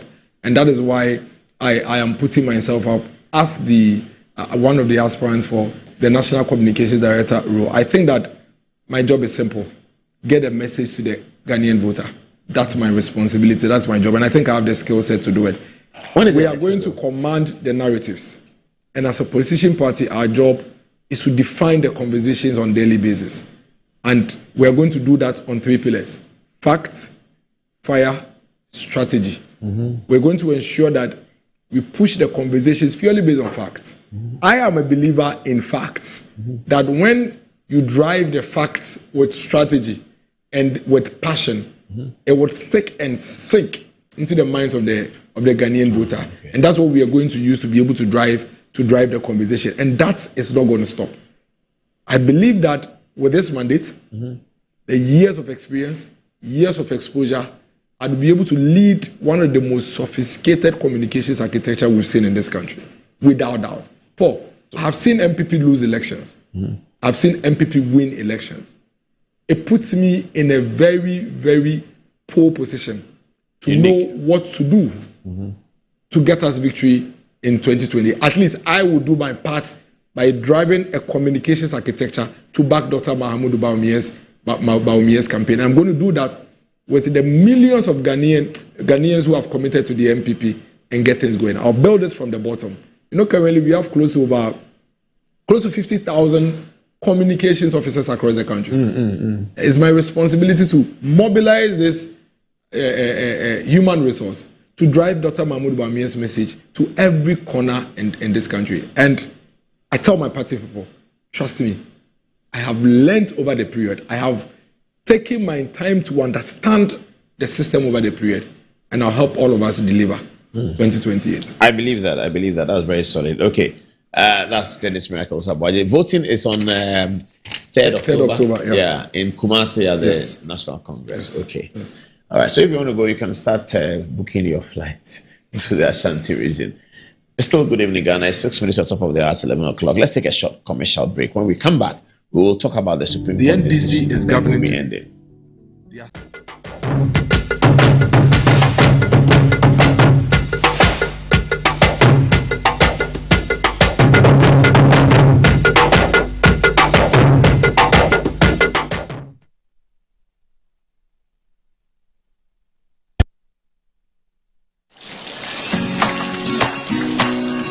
Mommy, good morning. Good morning, my son. How are you? I'm fine, thank you, Mom. How about you? I'm fine. Joe, I just saw your mom doing her usual morning routine. Like, it was just 2 weeks she underwent a major colon surgery. Bro, see, my mom is doing perfectly fine, and we're all excited about it. It was minimally invasive surgery, and the recovery has been very fast. Minimally? Hey! No, wait. What do you mean by that? So they offered my mom a laparoscopic colon surgery. Laparoscopic colon surgery, which we accepted. It turned out it was equally safe with a very fast recovery time, and the cost involved too was very, very reasonable. She was discharged 3 days after the surgery, and you can see her, she's on her feet again. 3 days? Just 3 days, bro. Mean Tuber Hospital, first Ghana colorectal center, aimed to serve a peculiar health need.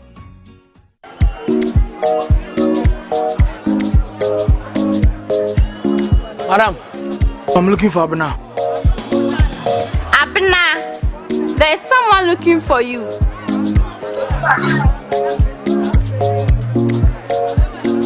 Madam, please, where's Abena? Abena, yes, ma'am. Is this who you are looking for? Madam, please get me Abena. Please. Della. Abena, bra. Oh, Abena. If it's not Abena rice, I can't eat any other. Abena rice. Eniji nkwa. FDA. Ajejadi nkratso yatsum. Finding my dream apartment in just 2 days was a breeze with 7terragh.com. Looking for your next home, the perfect piece of land, or the best commercial property for your business? Are you worried about sending money home for property and finding nothing when you return? Well, worry no more. 7terragh.com is just a platform to find prime lands, perfect properties, or vibrant real estate development at the click of a button. 7terragh.com is your go-to property listing platform that allows you to register, list, rent, buy or sell, and connect with correct agents. With our AI-powered smart search, personalized dashboards, verified agent connection, and interactive property maps, all your property needs have been made easier. Check us out on 7terragh.com or contact us on 0302-998-246 or 0561 032 252. 7terragh.com, powered by MNC Properties. Can he tee up someone in red? I be the real goat, Sam. What's the real goat? Who is the goat? Ghana Jollof or Nigerian Jollof? You are lying. Ghana Jollof. We are talking about beat. Let's be the goat, huh? My guy, he be the goat. Though our choice of goats may differ in football, music, and jollof, Alomo Bitters always brings us together. Alomo, experience greatness in every moment. Proudly produced by Casa Preco PLC. Drink responsibly. Not for sale to persons under 18 years. Not recommended for pregnant women and lactating mothers. Don't drink and drive. This advert is FDA approved. In my line of work, a confident smile is everything. Kel Charcoal toothpaste keeps me on top of my game and ensures my smile is always radiant and bright. With the tiring nature of my job, we spend several hours under the scorching sun. To keep our teeth white and our breath fresh all the time, we use none other than Kel Charcoal toothpaste. Kel Charcoal toothpaste. You're on a Kessie and in a kit one. Samayo Kendini, a who be here, Semetra Sapapadia to a mammy man for Kel Charcoal's natural ingredients, and a bomb is a hobby, a man is swing, and a sansu mama hoto so a will bedroom. Kel Charcoal toothpaste. Choose Kel Charcoal toothpaste for anti-cavity, whiter teeth, and fresher breath all day. Available in 80 gram and 150 gram. Grab yours today. Kel, happy smile. This advert is FDA approved.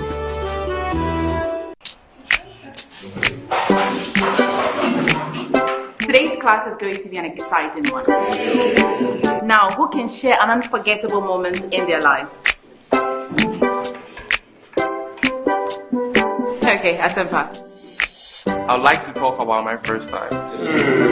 It was her natural look, complemented by her favorite green silky apparel that caught my attention. I have to say, she automatically possessed me with her smile, which exposed her beautiful white teeth. That's not all, her enduring signature perfume could be smelled from afar. Madam, why do you look so surprised? My first time with her was special and irresistible. I'm talking about Cindy Rice. Cindy Rice can be found in selected supermarkets nationwide. Cindy Rice, sweet aroma, great taste. This advert is FDA approved.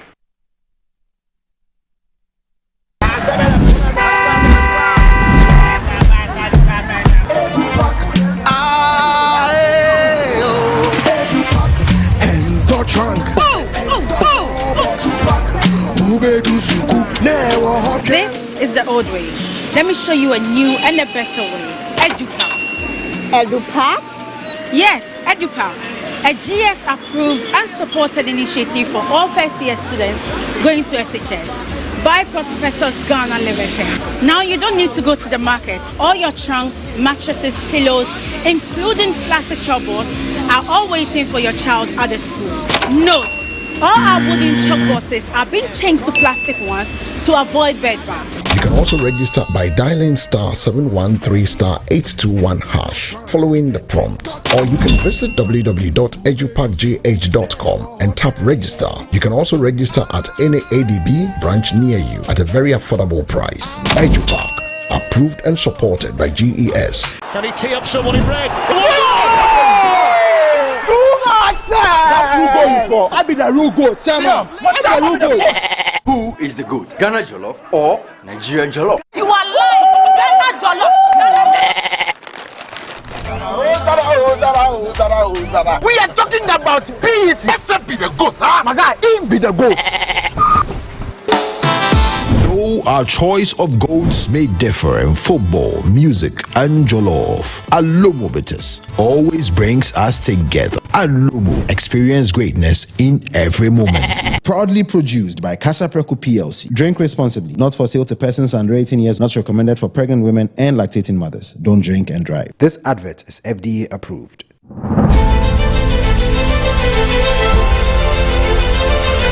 Metro TV, Original TV, Original FM, and Metro Digital, under the auspices of the Office of the Chief of Staff, proudly present the Clean Conference 2026 under the theme Assessing Ghana's Progress Towards UN SDGs Agenda 2030. SDG 6, Clean Water and Sanitation, SDG 7, Clean Energy, and SDG 12, Responsible Consumption and Production. Friday, 21st August 2026, 9 a.m. at the City Conference Hall, University of Ghana, Legon, Accra.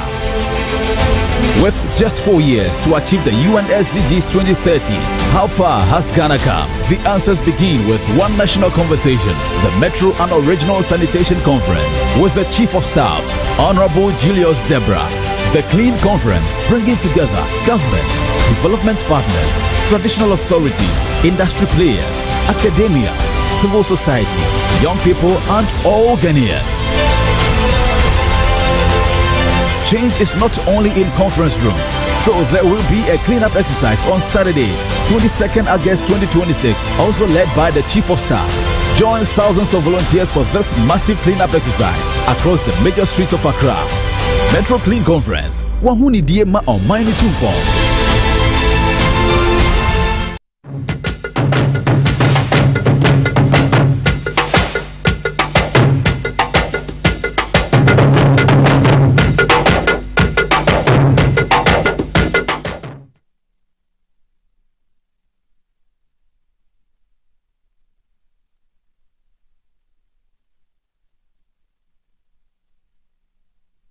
Welcome back to the show, and it's just past 11. We have to go through this just so that you understand. Young people don't sleep yet. This is Justice Bafuboni, Chief Justice Bafuboni. Why is his photograph here? It's one of the judges. In fact, he wrote the lead opinion on the judgments we have. We call it the delegates' judgments. That's for Professor Frimpong Boateng and two others against the Attorney General, the Electoral Commission, the National Democratic Congress, and the New Patriotic Party.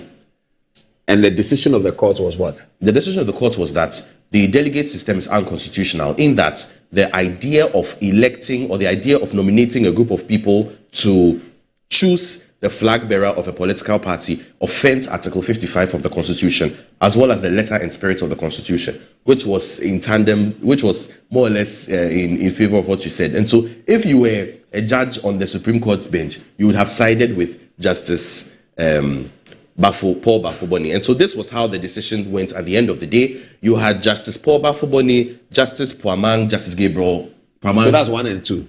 Yes, Justice Jamefe. Oh yes, that's in terms of these two are 1 and 2. That is so. Justice Paul Bafuboni most likely would go in December, and President Mahama during the electoral the campaign promised that he would not interfere with the seniority, and so it's most likely. This Justice Senyor Jamefe and Justice Sorobare, as well as Justice Amadou Tanko, they were on the majority, and as you can see here, we put D for dissent for Justice Adibo Asiedu, who taught me civil procedure at the law school, and Justice Jehu. They were dissented. They dissented. Their view was that the political party operation as it is okay. So their view was interesting. That was the same thing I also said here. And so it's as though both of us were on the Supreme Court's bench. The question for the Supreme Court to determine was whether or not the delegate system was constitutional, in the sense that whether it's adhered to democratic principles. It was not an issue of whether or not it was the best way of electing a president. It was not an issue of whether or not it was a fertile ground for corruption. It was not an issue of whether or not there was another way that we could do it. It was whether or not it was constitutional, in that it was undemocratic. And so Justice Adibo Asiedu says that, together with Justice Jewu, declared, rightly so, that the delegate system is in and of itself constitutional in the sense that it is democratic. Our democracy is replete with examples of having delegates. We have 276 delegates in Parliament who take decisions for and on behalf of all of us. In fact, the office of the president in and of itself is a delegated office. In that, per the social contract theory of Hobbes, Rousseau, Grotius, and Locke, we have all given our mandate to an individual. We have delegated our powers and functions to him to exercise for and on behalf of all of us. However... But he's elected. So that's slightly different. Yeah, so he is elected, that is so. As opposed to those who may be more or less selected by some obscure means to be delegates. So they think that the system is not unconstitutional. In the sense that it is not undemocratic. Okay. And these think that system is unconstitutional, undemocratic, and offends Article 55. That is so. However, we have to put in a caveat. Interestingly, Justice Paul Bafoboni indeed did admit that the delegate system is democratic. However, on a comparative basis, does it fall in line with the spirit of the 1992 Constitution? If you look at the preamble of the 1992 Constitution, which says that the power of the Republic comes from the people, and it is pursuant to this power that the people adopt the Constitution. Is it therefore in line with that culture that we take power from the masses and give it to a select few? However, there was a limitation, and the limitation is that political parties can still make put in place certain measures for persons in good standing to be able to vote. And so, in order to demonstrate the difference, Justice Bafoboni cited two American cases. In one instance, the American Supreme Court, the New York Supreme Court, held that a similar law in and of itself that restricted some persons from voting was unconstitutional or was undemocratic, because that law stipulated that the person who may have run for another office was barred from running for the office of governor. And then another instance in Illinois, where the state Supreme Court held that such an instance was constitutional because the limitations placed therein on persons who may payment of dues, the time for registration before the election were reasonable. Sorry, I think I swapped it. The New York one was rather reasonable and fair, and then the Illinois was not. And so he used this to demonstrate that there are instances where political parties can still make certain rules in place. And so you cannot just get a party card today on the 6th of August, and then on the 7th of August, you are going to vote for Ketel Atuforsen or Julius Deborah as flag bearer of the National Democratic Congress. And so political parties have been given 1 year to comply. However, the decision does not mean that all decisions taken pursuant to the old system is now and void. It simply means that they have a 1 year deadline within which to comply with the decision. Can the NDC and NPP therefore look at the 1 year? Today is August. 1 year is next August, and say that, okay, in order to avoid this new rule, we will conduct our parliamentary elections in December 2026. That would be contemptuous. And the reason to be contemptuous is that, and the court noted so, that the 1 year is a deadline to comply.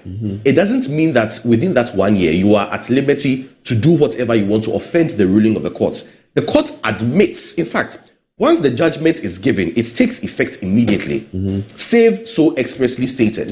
And so this now is the position of the law. However, for practical purposes, the court recognizes that it will take some time for rules and regulations to be put in place. Right now, we don't have any rules. We don't have anything like that. So obviously, the political parties have to create it. So the court is basically saying that in order to create this thing, in order to change the photo album, the NDC will say photo album, then people will think and say the register.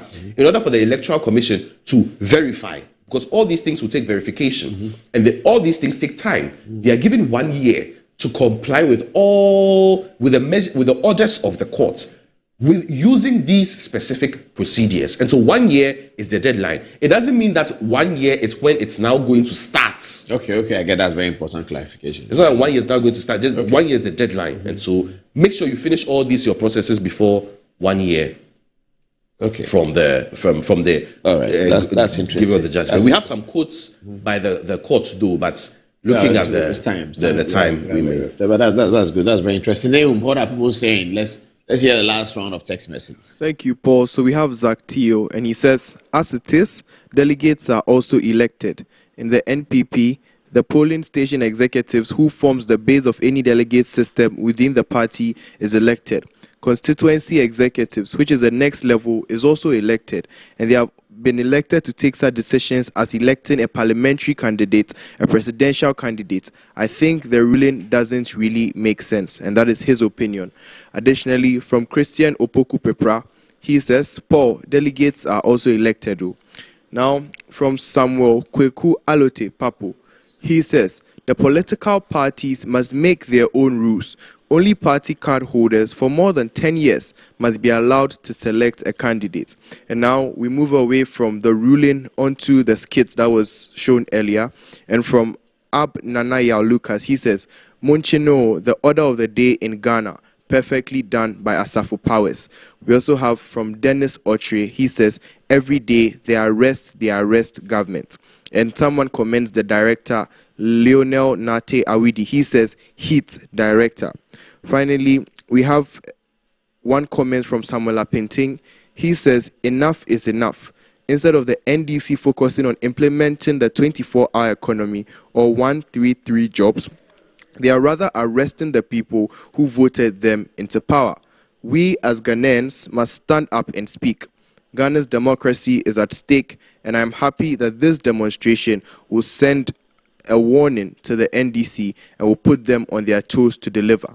It is still possible. Someone up painting MPP USA RI chapter organizer. And then finally, Kwame Boateng says, hi Miracle, how could we support your campaign?